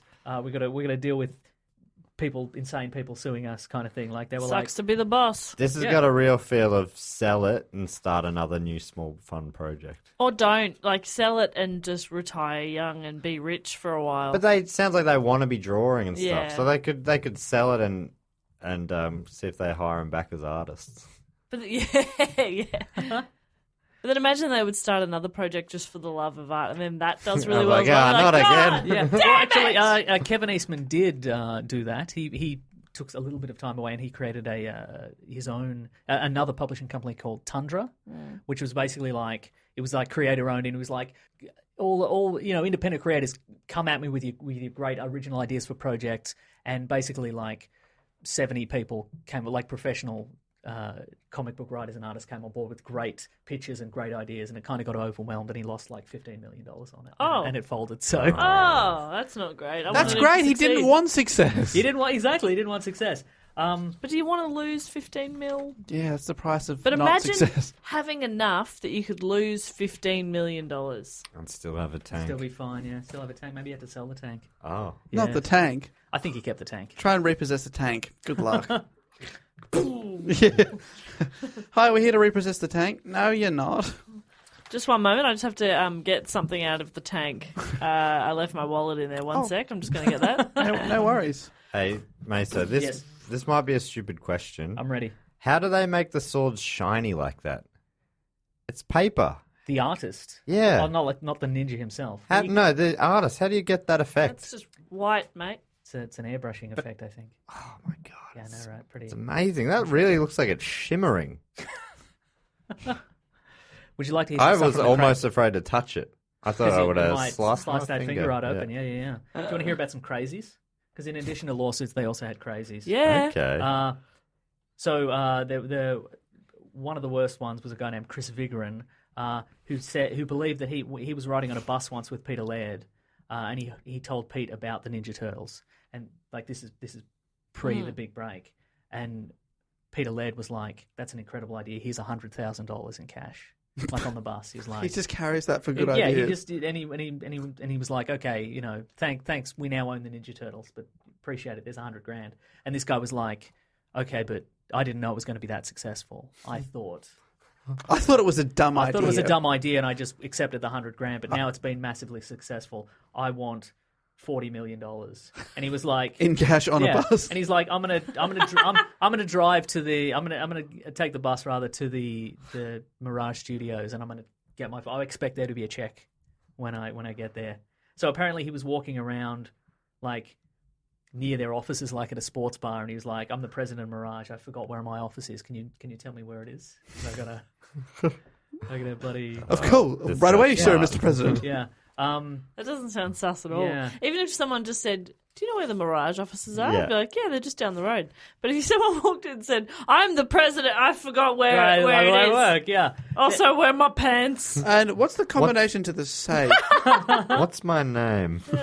Then he pulled out half a garden shear and started waving it around. A couple of guys tackled him to the ground. The police came, arrested him, took him to jail, and he called Mirage for bail. So that's Okay. They bailed him out, and he was back there in the morning. and Yeah, apparently, right away, Mr. President. and apparently he still writes some letters and stuff. So that's Right. that's pretty good. The real question is, what happened to the other half of the garden shear? Probably is- left it in somebody. Probably left it in bloody somebody who worked for Marvel or something. Who knows? That is the real question, Dave. There was a girl from France who had sexual fantasies about the Ninja Turtles, as you might imagine. Yeah, exactly. Would send drawings and really detailed, explicit letters. So that's So pretty. she just had a I'd crush never on them. considered that. How? I thought Simba was hot. Yeah. I did consider that. I never considered this. Ninja Turtles. A lion, yeah. Oh, Sure. big time. But a Ninja Turtle? I don't know. I mean, they don't have... They got... What, do they have a cloaca? I don't know how their bits That's and a pieces really good work. question. I wish we asked Al a couple of weeks ago. Yeah. Do you think he would know? Do you think he has? Well, Does he have he- all the cloaca information? He came in and he did a whole episode about penis. Oh yeah, for sure. Yeah. Penises? Was the plural, was it? Peenies. Peenies. That can't be right. Apparently it is. Apparently. Peenies. Apparently. Peenies. Because I think we all go peni because it's like Yeah. the octopi situation. Yes. But it's not. No. No, apparently penis. Wow. Or platypi. No, I don't think neither of those are right, though. It's Yeah. platypodes. It makes it What? pe- Because it's a penis. Greek word. Yeah, it's That's weird. dumb. Octopodes. Makes me want to, penis. I'm Mr. Penis. That's the kind of voice that feels like you could only say with the penis. Isn't that weird? It's one of those words that can only, excuse me, That sounds like a Mr. man. Where the penis? walking- I like this guy I'm a the lot. boss of Mirage and I've hit my head. Where's my penis? Nice. And Oh. I've hit my head. Excuse me, sir. I think There's a new there's character of mine. It's very one-dimensional. I think there's an independent comic in it, though. Yeah. I mean, that could make you a few bucks. Look, eventually the stress was too much for the two men. Oh, no. All good things must come to an Almost good. Yeah, absolutely. All They good things. die? No, they're still alive. They're doing great. phew, Yeah, sorry. Yeah, I'd love to meet him. Good. Let's make it happen. Let's send them an email. Yeah. Eventually, Kevin Eastman sold his share of Mirage to Peter Laird for an undisclosed amount, but it was probably a lot. That was in the year 2000. The year 2000. And in 2009, Peter Laird sold the entirety of the Teenage Mutant Ninja Turtles to Viacom, who own Nickelodeon. Oh. So now that's in their hands. So they're now free. Here's the thing, though. When Peter Laird sold the entirety of the Ninja Turtles to Viacom, he put a clause in his contract that basically says he can write 18 black and white comics a year. Like he can create them under the Mirage great. banner if he wants to, which he's done a couple of times. Ah. And also Kevin Eastman, who is been out of the game for a long time. There's currently a currently running Teenage Mutant Ninja Turtles comic book series, and he's writing and doing art on that. Oh, cool. So I think Like as a They have subcontractor. gone back to the Yeah. start. they that's really what they wanted to do in the first place. Amazing. I guess it's like they were just like, they seem. They live on opposite sides of the country now. Like Laird's still in Massachusetts and Eastman's moved to California, but it seems that's California. Oh, California. where Raphael lives. Exactly. And the That's OC. right, yeah. And that seems to be what they always wanted to do. And after That's cool. after several decades of intense stress and churning through lunatics and millions of dollars, they were just like, It's a real nice story in the end. Yeah. It's a nice start and finish. nice, right? Bit of a mess in the middle. bit of a hash in the middle, but What yeah. the movies are they? What did you think of those films? I've seen a couple of the Michael Bay ones, and I thought they were fine. Look, I like the first one from 1990. I enjoyed a lot. I got Yeah, that I on like those VHS ones. when it came out. Yeah. It was a green VHS. I enjoyed because that. that cops a lot of shit. But I Yeah. mean, we were kids then, so Exactly. it was sort of it felt kind of adult. Yeah, it did, especially compared to the cartoons, I darker think. and- Yeah. I like that one a lot. That one did really well. That cost like $14 million to make, and then it made like $300 million. Right. And then the rest were kind of declining in quality and Yeah. also in box Returns. office returns. Exactly. Yeah. Yeah. Wow. That movie was actually turned down by pretty much every major studio. Really? Like Disney and Warner Brothers and etc. Even though it was such a hot thing. Yeah, because a couple of years prior, you'd think so because they're making billions of dollars, kind of hand over fist. Was this Howard the Duck's doing?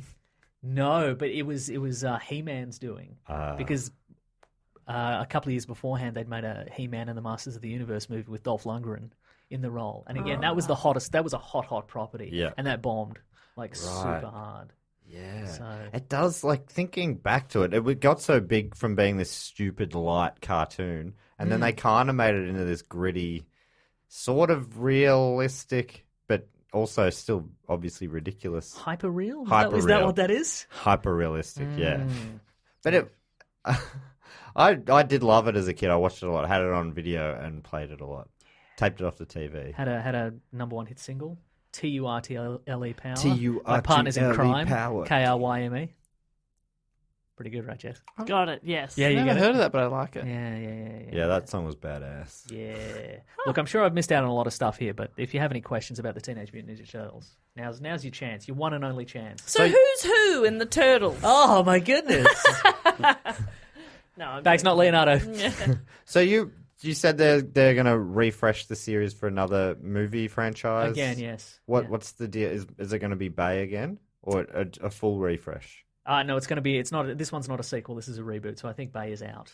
Oh, He's probably doing another Transformers movie. Because did you remember when he was rebooting it? He wanted to make them aliens. I do remember that. Yeah, And there was he got a lot of backlash? kickback. Yeah. Yeah, I was like, why? Just That might have also been like a ruse. yeah, Like the blue boat. you give them the worst possible Yeah. options, and then people write. You go, And then maybe I will make a mutant Ninja and then they Turtles go, movie." all right, we'll let you make them snowboard down the mountain. Yes. Well, I guess they probably would do that. Mm.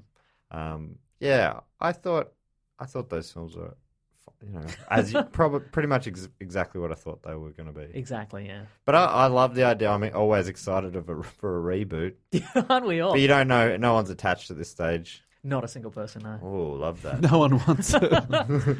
I wonder if Venus de Milo will be attached. Oh, they have since Viacom have acquired the Teenage Mutant Ninja Turtles. There is now another female turtle in the comic books. Her name's Jenica, and she's been much better received. She just looks like the other ones, Right, except she's that a makes girl. more sense. That's good. Yeah. But how do you then know that she's a girl?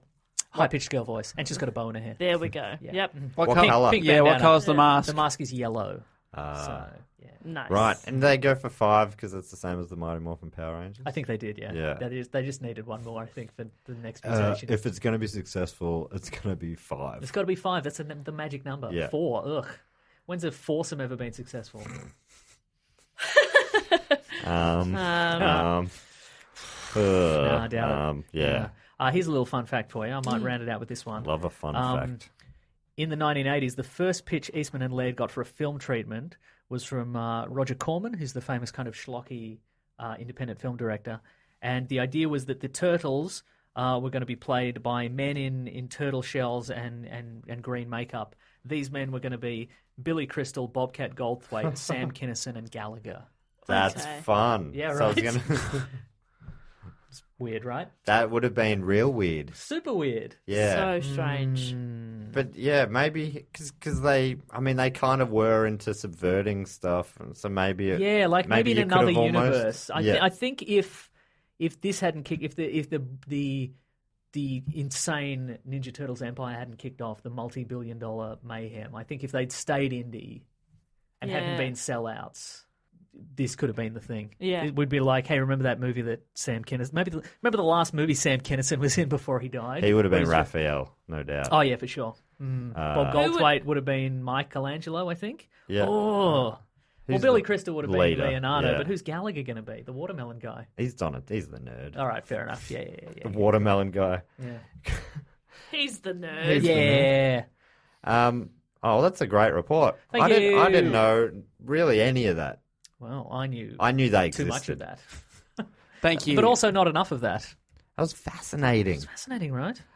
Hey, I'm sure I've missed a bunch of stuff. I made some No. notes that I didn't quite get to, but that is one of those things that you can never get to all of the stuff, especially No, with that's something true. so rich. I didn't even cover the Archie comics.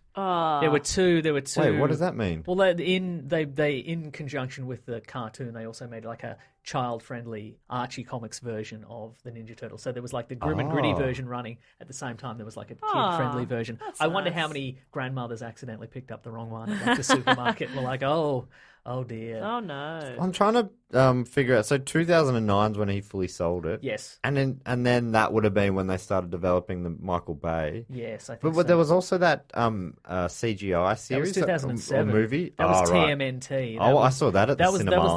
That was the last movie kind of under the guidance of Peter Laird. And Right. I think That did, like, the critics really liked it, I remember. that one was more about You can't get it. It's not available online. I tried to watch it recently, and it's not on any of the streaming services, and I don't think you can't seem to buy it on iTunes or anything.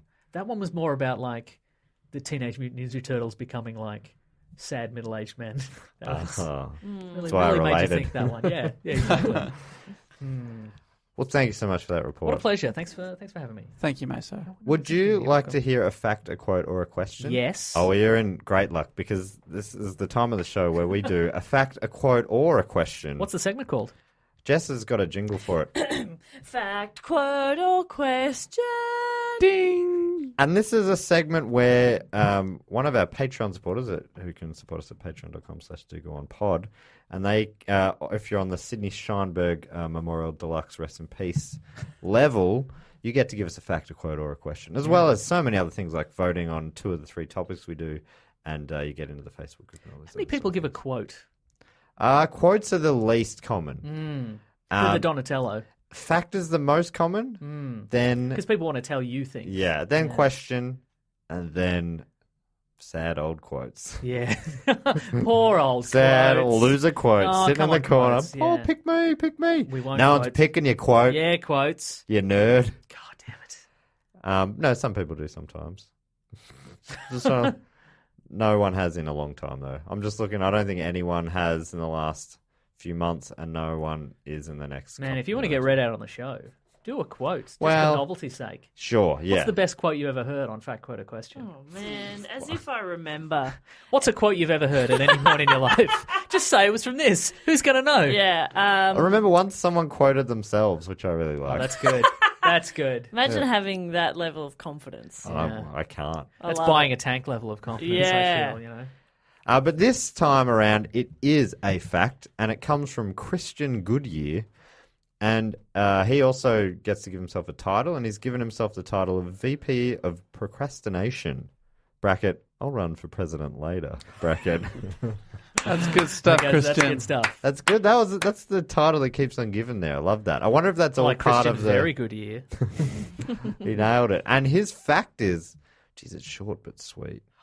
I never read them until I read them. I'm saying it's sweet. I don't know what it is. It's short, though. There is an estimated 300 sextillion stars in space. Well, that's a sexy fact. Wow. I'd never heard that number before, sextillion. But that makes me assume it's big. Yes. I also don't fact-check any of the facts. I shouldn't Well, tell that's- them yeah. that. Because that's going to maybe... Please Well, I think give us real I think facts. you could tell. I think if somebody gave you a fake fact, you'd know. You Yeah. know what I mean? You'd know within you. You're pretty streetwise. That would be a weird fake fact to give. So you aren't all looking at me quietly laughing that I'm saying a fake number, sextillion. No, I think that's a... That's a real... Yeah. Dave would know. He's a mathematician. Mathematician. I copyrighted that phrase. Thank you so much. But in all territories, I will including make this territory. I will make the Remainer disappear. Christian Goodyear, that's a great fact. So short and sharp. I reckon that's the most succinct. Jeez, I don't know why I go for that word. I can't say it. It's the same as orangutan. Because I do a podcast that's a lot about movies, I often have to say the word choreographed. Oh, yeah, I think Choreography. Oh, Yeah, yeah. it's very difficult for me. Photography. Photography. Yeah. Yes. Abominable. Oh, It yeah. is. You know? It is. I just can't say the word sixth. Yeah. Dave, you just said it then. I don't know if I did, because every time I think I'm nailing it, these guys go, that wasn't it. One No. more time. Give us one more. Henry the Sixth. Yeah. I think maybe you were saying sixth. You were You were cutting out So I've made zero effort to change my ways, and now I'm getting it right. I don't know what I did. We bullied it did into you. Yeah. Yeah, that's it. See, a lot Works of people every say time. bullying bad. Bullying works. I think we show bullying, good. Bullying. A lot of people say bullying bad. Not me. Anyway, thank you so much, Christian Goodyear. And we also like to thank a few Patreons at the end of our episodes. Mason, would you be willing to thank a couple as well? Yes. Jess normally gives us a little game to play. Maybe we give them some sort of a thing based on the topic of the episode. I think we should give them a bandana and a weapon of choice. Oh, yeah, Yes. great. Yeah. We didn't really talk about that. Okay, so Leonardo. Yeah. Blue with the two swords, as Dave said. Oh, Thank you know what you. I didn't talk about? Nunchucks. Nunchucks. Oh, yes. Michelangelo. Look, briefly, when the Teenage Mutant Ninja Turtles movie, if we have time for one more thing, when the Teenage Mutant Ninja Turtles movie came out in the UK, people were very surprised because up until that point, they'd known them as the Teenage Mutant Hero Turtles. Because in the UK, that's what they're called.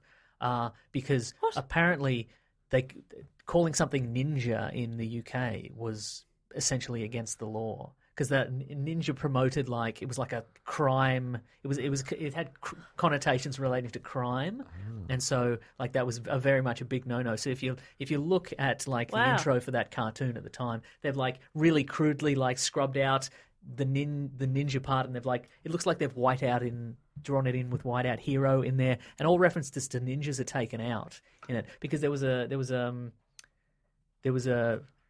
censor at the time for the British Sensei. Thank you, of the British Bureau of Film Classification, who had a thing against ninjas and specifically against nunchucks. Okay. For whatever reason, when his wife ran off with a nunchuck. with a nunchuck, maybe when he became the head of the BBFC, he recalled all copies of Enter the Dragon, the Bruce Lee movie, because he's got nunchucks in it. Yeah. Even though that movie had been out for 6 years at the time. He recalled it. He recalled every copy. He's like, but this is banned now. You've got to bring it in. He also... There's an amnesty on that. He also... There was a movie in the 80s called Dragnet. It had Tom Hanks in it and Dan Aykroyd. And in that movie, there's a scene where there was a Enter the Dragon poster on the wall. That also got censored. Because he hated nunchucks so That's much. weird. So how do people weird. like that get those jobs? I don't know. He's just Seems so strange. It's so specific. just forceful and he can make the tough decisions, I guess. So if you bought a copy of if you saw all the posters for Enter the Dragon in the UK, he didn't have nunchucks in his hands. He had a stick, just one. A just twig. one stick. Yeah, exactly. And so this was a problem for the Ninja Turtles because obviously Michelangelo has the nunchucks. So in the all references to it in the cartoons had to be removed, and the Ninja Turtles cartoon even got kind of more and more. Right, I remember in the cartoon he went from nunchucks and then he suddenly just had a grappling. He had a tool. grappling hook, which was they all had a grappling hook, but that became kind of his standard issue. Weapon very boring because weapon. basically the creators of the cartoon were like, well, if this is going to happen in the UK, it could happen anywhere. We better alter this cartoon so it's less offensive to people. But the sense is two swords. Love it. Yeah. Oh, hang on. That I doesn't make forgot- any sense I at forgot. all. This is my favorite story of all time. Oh. If I can find it. Talk amongst yourselves. Favorite story of all time. Of all For time. me, it's probably Romeo and Juliet. Star-crossed lovers. Will they, won't they? They were on a break. Nice. Is there ever any doubt about will they? Yeah, first couple of... Will they, won't they kill themselves? Yeah. God damn it. Yeah, that's, Maybe it's a story for another time. that's But, so... the nunchucks, they're sort of the fun ones. I remember in the first film, pretty sure it was the first film, there was sort of a nunchuck off between Mikey and one of the Foot Clan. Yes, And he was the Foot... So they're in the full black suit. And he's sort of showing off a bit with his nunchuck. So Mikey then does a trick, and then it's sort of a back and forth thing. And it finishes, he wins it by basically, like you'd spin a basketball on your finger, he spun the nunchucks on his That's finger right. Yeah. with the chain part Yes. touching his finger. Well, and you he sort of was blowing on his Yeah. nails Well, nonchalantly. You were lucky you lived in Australia because in the UK they didn't get that scene. Wow. Also, in the second Ninja Turtles movie, they were kowtowing to censorship, and so most of the characters don't even use their weapons in that movie. Oh, right. And there's a scene in that. They just talk it out. Yeah, there's a scene in the second one where Michelangelo, rather than using his nunchucks, he has like 2 sausages like together, and he spins them around like they are nunchucks. The British version, they cut that out as well. Oh my god! Because it was too.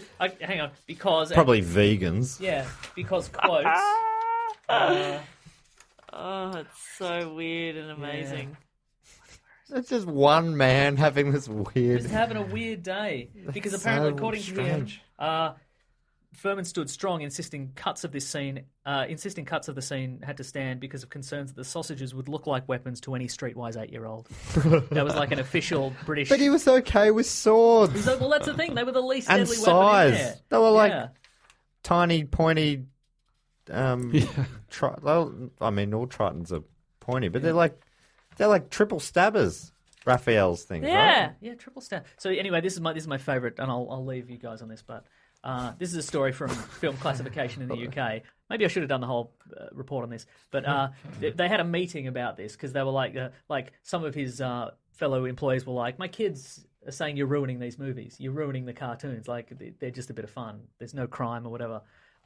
So in an attempt to swerve the director from his chosen path of non-nunchucks, an examiner now decided that extreme steps had to be taken. Halfway through one of the board's meetings on weaponry, he reached into his pocket and slyly produced a pair of the dreaded chain sticks. He then started to swing them around above his head, but unfortunately the chain immediately got caught around his neck and the examiner nearly strangled himself.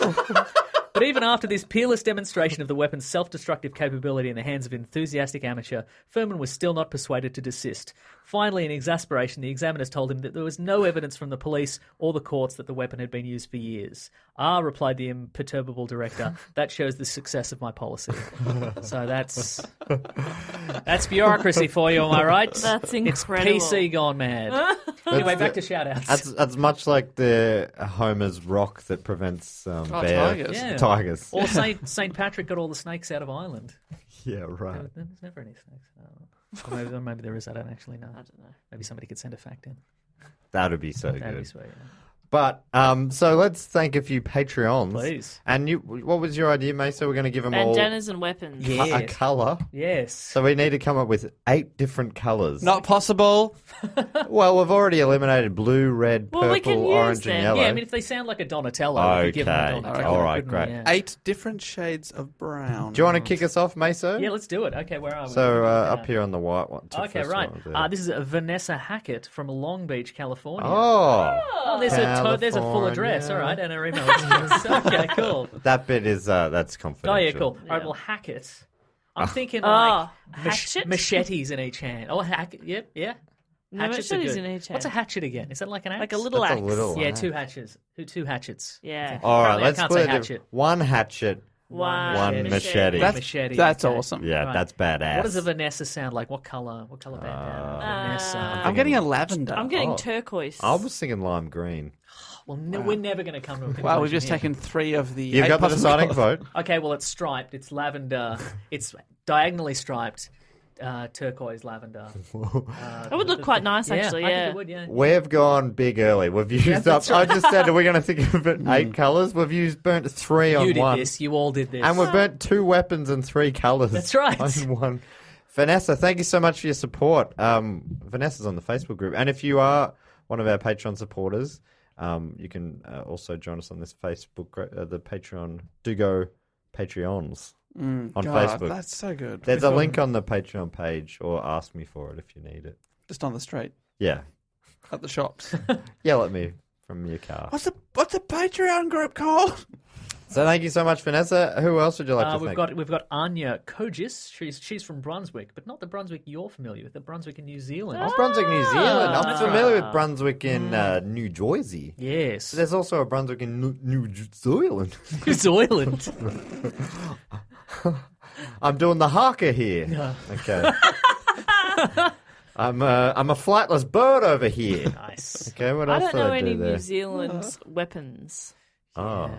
A jandal. but they don't. Yeah. Their cops don't carry them. I don't think they're a big weapon nation. I think they're peace loving. Mm. They're love loving. You're right. They're kind of the better us in a lot of ways. Oh, in every way. Better mountains. What about Better rugby. What about a Yep. Better yo-yo? sport, better cricket. Oh, a yo-yo. Yeah, okay, Yeah, Yeah, yeah. But like okay. if you like sweet tricks, but also if you want to, you can hit someone in the You head, really knock them crack out. something in the head with that. Yeah, she's Walk the incredibly dog. precise. Yeah. Yeah. Wow. Colour? What colour? Oh. Anya. Well, All black. Oh. Yes. Ah. Yeah. Black's the best bandana anyway. Yeah. goes with everything. Yeah, Yeah. it really does. And It's that's very Melbourne, actually. Oh, classy. Yeah. Anya. Thank you so much, mate. So thank you so much, Anya. Good on ya. Is that basically what Dave went for? Yep. Yeah, Yeah, great. but just slightly better. All right, on to you, Matthew. Well, I'd love to thank from Croydon in New South Wales, Beth Hal Hayward. So not the Croydon I'm thinking of. Yeah. No, that's I feel like this is going to happen a bit. Oh, I'm Croydon here. Sorry. Beth Hal Hayward from Croydon. What are you thinking, Beth Jess? What kind of weaponry? Weaponry? I'm thinking a bazooka. Nice. Oh, wow. Nice. That is great. That has opened up a whole new dimension of weapons we can use now. Yeah. Sensor is going to love that. Bazooka. Okay, that's fine. It was only nunchucks. Yeah, Oh, yeah, it doesn't bazooka, have a no chain worries. on it, yeah. Fine. Great. That's Great. awesome. Oh, I love a bazooka. Yes. Yeah. And what colour for Beth? I was Goes with the thinking bazooka. silver. Silver and Oh. bazooka. That's a good combo. I like You know that. what I mean? Yeah. That does feel like when they're really taking it up a notch. Yeah, this Yeah. feels like a modern day Ninja Turtle. Yeah, You yeah. know what I mean? Oh, Like a somebody's got to be so rose now. gold at So some now. point. Oh, Rose my- gold is so in. Mhm. I Yeah. love it. Yeah. She says with her rose gold iPhone. Yeah. Look at me, piece of shit. Silver Ninja Turtle. Thank you so much, Beth. And I'd also love to thank from Abbotsford, but not the one you're thinking. Oh, what? Abbotsford in British Columbia, Canada. But that's the one I was thinking. You weren't thinking the Abbotsford not far Around the from here. corner. Oh, what are the chances? I'd love to thank from Abbotsford, Matt Peters. Matt Peters. Well, when I think Abbotsford, I think the Abbotsford Convent. Yes. So I think maybe some sort of large crucifix. Oh, yes. Swinging Yeah. that. Oh. Like a rosary bead, but like a rosary really big bead on one. chain. Rosary Yeah. bead. Rosary bead. Made out of titanium. Yeah. With a crucifix on the end. Yeah. And yeah. if I think Abbotsford, I think of Abbotsford Stout. So I'm thinking like a deep brown. Yeah, nice. Nice. Foamy. I'm pretty foamy. sure the nuns at the convent wore brown Yeah, and light blue. that Perfect. makes sense. Oh, brown and blue. Yeah. Those It nuns. looked like a school They're never going to uniform. pick up wearing those kind of colours. Yeah, those stupid nuns. It is nuns. Hello. You're going to be celibate the rest of your life. You know what I mean? Virgins. Yeah, they Yeah. do sound like Look at they're you, probably probably virgins. Pack of virgins. Thanks, Matt Peters. Thanks, Thanks, Matt Matt. Peters. Probably not a virgin. Not there's anything wrong with that. I know we have a lot of virgin listeners, probably, and I'm not making fun of them. I was one of them once. Were you? Wow. feel like Might still be. I'm you not thought even that, saying you thought I'm this not. was a safe space for you to admit that, but it wasn't. Virgin. Can I thank some people as well? Please. Yes, please. That'd mean a lot to me. I would love to thank from Remington, VA, Virginia. Virginia. The original state, Oh, I'm such I an idiot. think. Wonder if that's also Remington is where like electric razors come from. My hair straightener is a Remington. Whoa. Yep. Whoa. And my hair dryer. Wow, they diversified. I would love to thank Andrew Loving. Oh, I very love love. I reckon love he's loved by name, chainsaw by nature. Oh yeah, Nice, he's yeah. like he's a real sicko. Terrible chainsaw impression, but you get the idea. yeah. That's I do the noise impersonation. Yeah, Yeah, of Sorry, Dave, give- sorry, give us a Give us a. chainsaw. I'm so sorry. chainsaw. That's embarrassing. I mean, for you me. were pretty close actually. It was close enough. Yeah. Mine sounds like a vacuum is stuck on a peanut. But a chainsaw actually sounds a little more like this. Whoa! Holy shit! I like shut myself because I thought there was a chainsaw in the No, room. yeah, no, That no, was it was Matt, me. actually. Yeah. Whoa. Yeah. So I Oh gave my enough God. warning there. I also got the petrol smell. Yeah. Somehow. How have you done that? Did you fart at the same time? No, I bring in. It's a whole 3D experience. Just been drinking kerosene. Man of 1,000 noises and 6 cents. the noise is always accurate, but it's mostly petrol. I don't know what's going on there. Oh, Andrew, we love Colour? you. Colour. I'm yeah. thinking like a crimson, like a very deep burgundy yeah. kind of red with all the blood. Oh, chainsaw. Love Heart. Started white. Oh, can't sure. keep Love it Heart. white. Yeah, with all the blood. I think I Love Heart. You the two other went kid. very different. I went for because he's chopping people up, but Yeah. Matt was like, oh, because he loves. Because there's loves no, chopping people up. Yeah. and he hates washing. Yeah. So red. Oh God, right. who Great doesn't? colour. So thank you so much to Andrew, and I'd also love to thank from Columbus. What's GA? Oh, Georgia. Georgia. Herbert Covington. Oh, detective. Herbert Detective Covington. Herbert Covington. I love the detective Herbert Covington. He's a frequent tweeter, a frequent retweeter of all of our stuff. Yeah. Herb, we appreciate that. Yep. And Love Herb's work. weapon wise, maybe I was thinking herbs, so like a herb rack. Oh, yeah. I love it. Yeah, good. I like So he's it. got access to spices, which you can throw in people's eyes, but also this physical rack you Yeah. can just hit people over the Yeah. head with. Yeah. Oh, And he mostly yeah, has make the you spices sneeze. at the start of the fight. Towards the end of the fight, they're just It's Yeah, just- that's right. At the yeah. start, Broken like there's glass peppercorns, Yeah. there's nutmeg being thrown. cumin. But it's a little bit like Captain America's shield. Like it returns to him. Oh, yes, sure. No, Cap just throws it in a certain way that it comes back to him.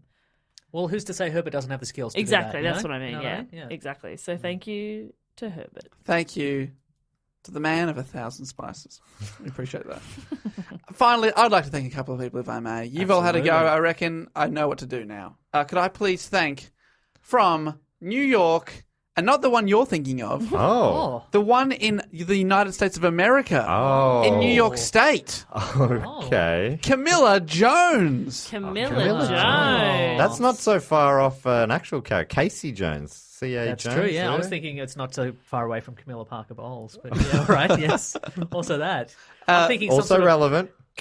let's combine... Hockey mask. Yep, hockey mask. And also Golf like... clubs. Yep. mhm. Bowler hat. Bowler hat, exactly. There we Thank you. go. Some sort of, And yeah. a love of Prince Charles. Yeah, Is nice, she that nice, one? nice. Yep. A that's bit, the one, I a think bit so. like Odd Job throws the hat. Throws the hat. I get confused with her and Fergie. No, Fergie. Fergie's in the Black Eyed Peas. Okay, yeah. Yeah. She's not the one with Prince Charles. That's No. Camilla But Parker both One of Bowles. very, them's married- very familiar with the London Bridge. Okay. That London Bridge That London Bridge. is going down. Yeah, I think so. I don't know what it's. that's a I don't know shame. what it means, yeah. Yeah. Camilla I'm a virgin, Jones. so. So she got a hockey stick She's and, got and a bowler hat. I wrote in the movie, at least the original movie, I think he had a bag of golf clubs, maybe some Yeah, hockey and sticks like in a there like as a well. cricket bat in there. He's got a cricket bat. Oh, in there. cricket bat! Love Yeah. that. Oh, man, he's Like got old everything. Blighty, you know. that's right, Like yeah. Camilla Parker Bowles as well. Wow. Yeah. And a colour. Cross-cultural. And a colour. I'm thinking like a mint green. Oh, Like, that's beautiful. like That's like a pantsuit would be. You know, that Yes. pantsuit mint green. I I love like a mint that. green. Fantastic. And I love Yeah, you could go to the mint. races. I love with, the yeah. mint as well. Love mint yeah. chocolate. Thanks, And Camilla. The place where they print money. Ooh. Oh, I love the mint. I love all mint. Thank you, Camilla Jones. You complete us. I mean, not all mint, obviously. Not all mint. Hashtag no, not all hashtag mint. not all mint. That's the one for our Kiwi listeners. Yes. Not all mint. Do you think they put a T on the They end of do, men? Yep. Yep. Not all Because mint. Kiwis say women as woman. Yeah. There's a lot of woman here.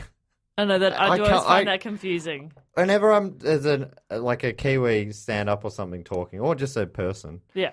I will not get past that word. They'll keep talking for another few minutes, and I'm just like, woman. Yeah. You mean women?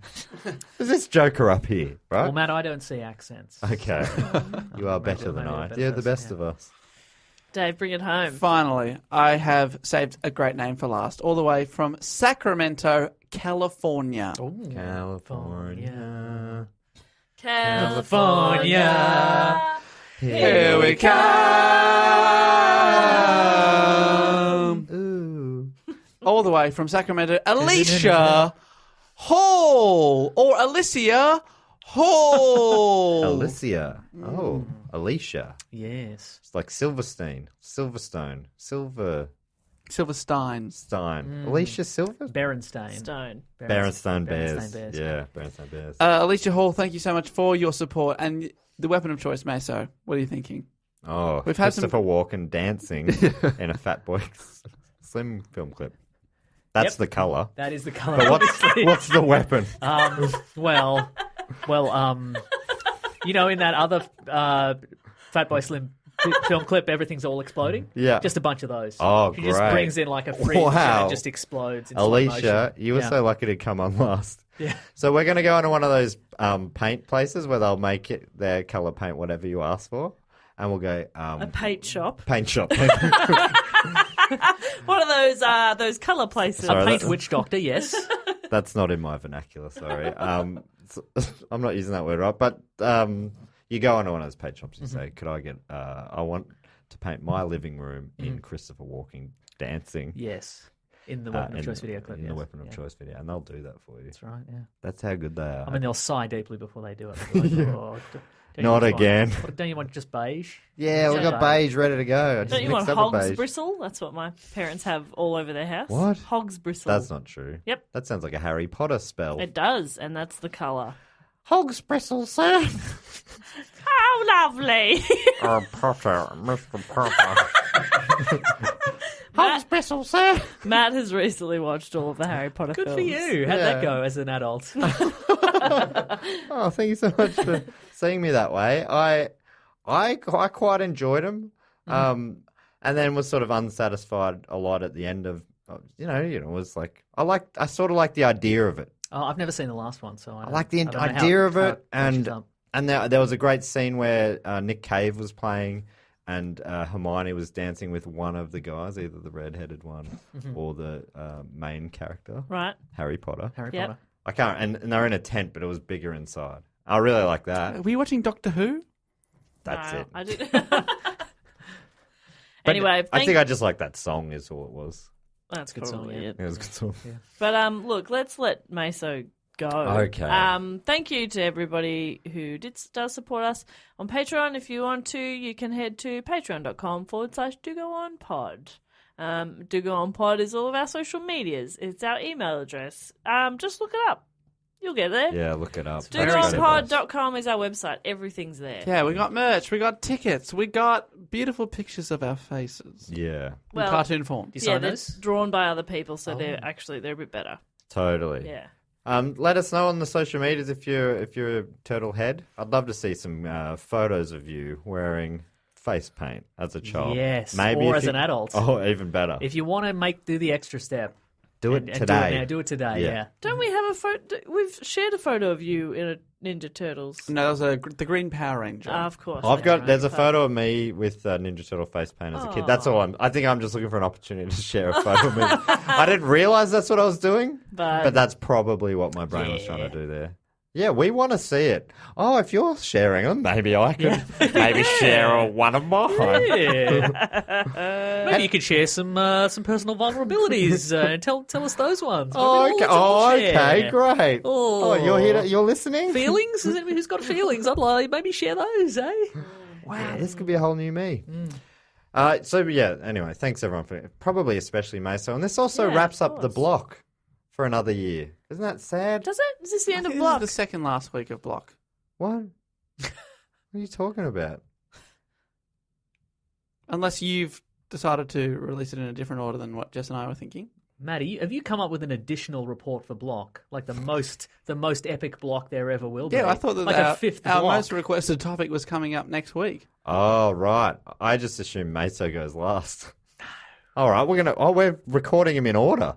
I love this. I was already going to be confused about I was going to try and do some sizzle. Like, I predict next week Oh my god. I'll get sidetracked by meeting the creators of the Ninja Oh my Turtles. god, that would be so good if maybe do it anyway. Just in the next episode, just constant sizzle to something that will never eventuate. Happened the week before. Yeah. Yeah, great. All right, I'll do that. Yeah, cool. Thanks so much for coming for the penultimate. What a pleasure. Thank you, block Nick topic. Mason. I And mean, some everyone, of the shine has been taken off it now that I know I'm not the last one, but all right. Yeah. You were the last one last year. That's what I thought it was our block tradition. Oh, okay. Go out with a Meso. Traditions are made to be broken, in my opinion. That's what they say, isn't it? That's why you're the best. Yeah. That's what they say.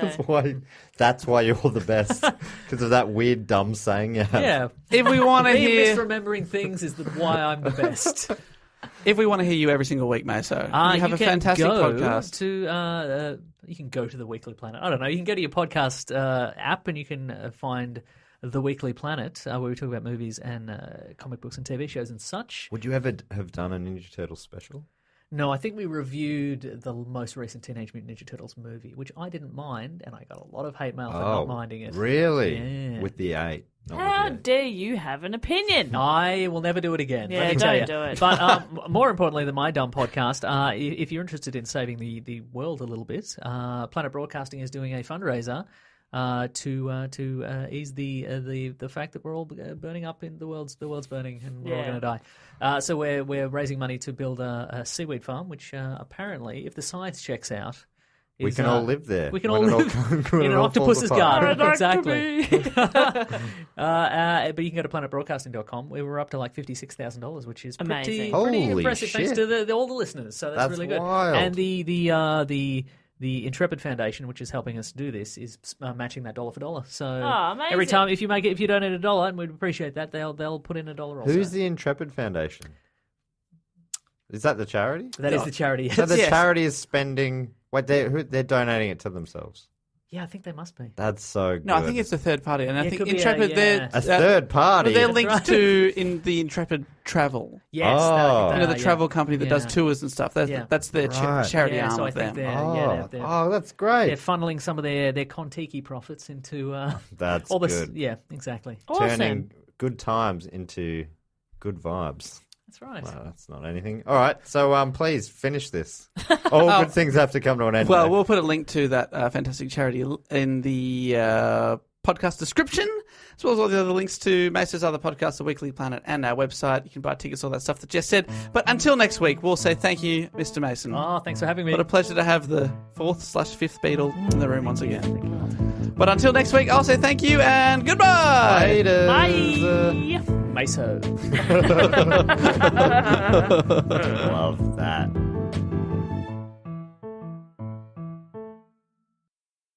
This podcast is part of the Planet Broadcasting Network. Visit planetbroadcasting.com for more podcasts from our great mates.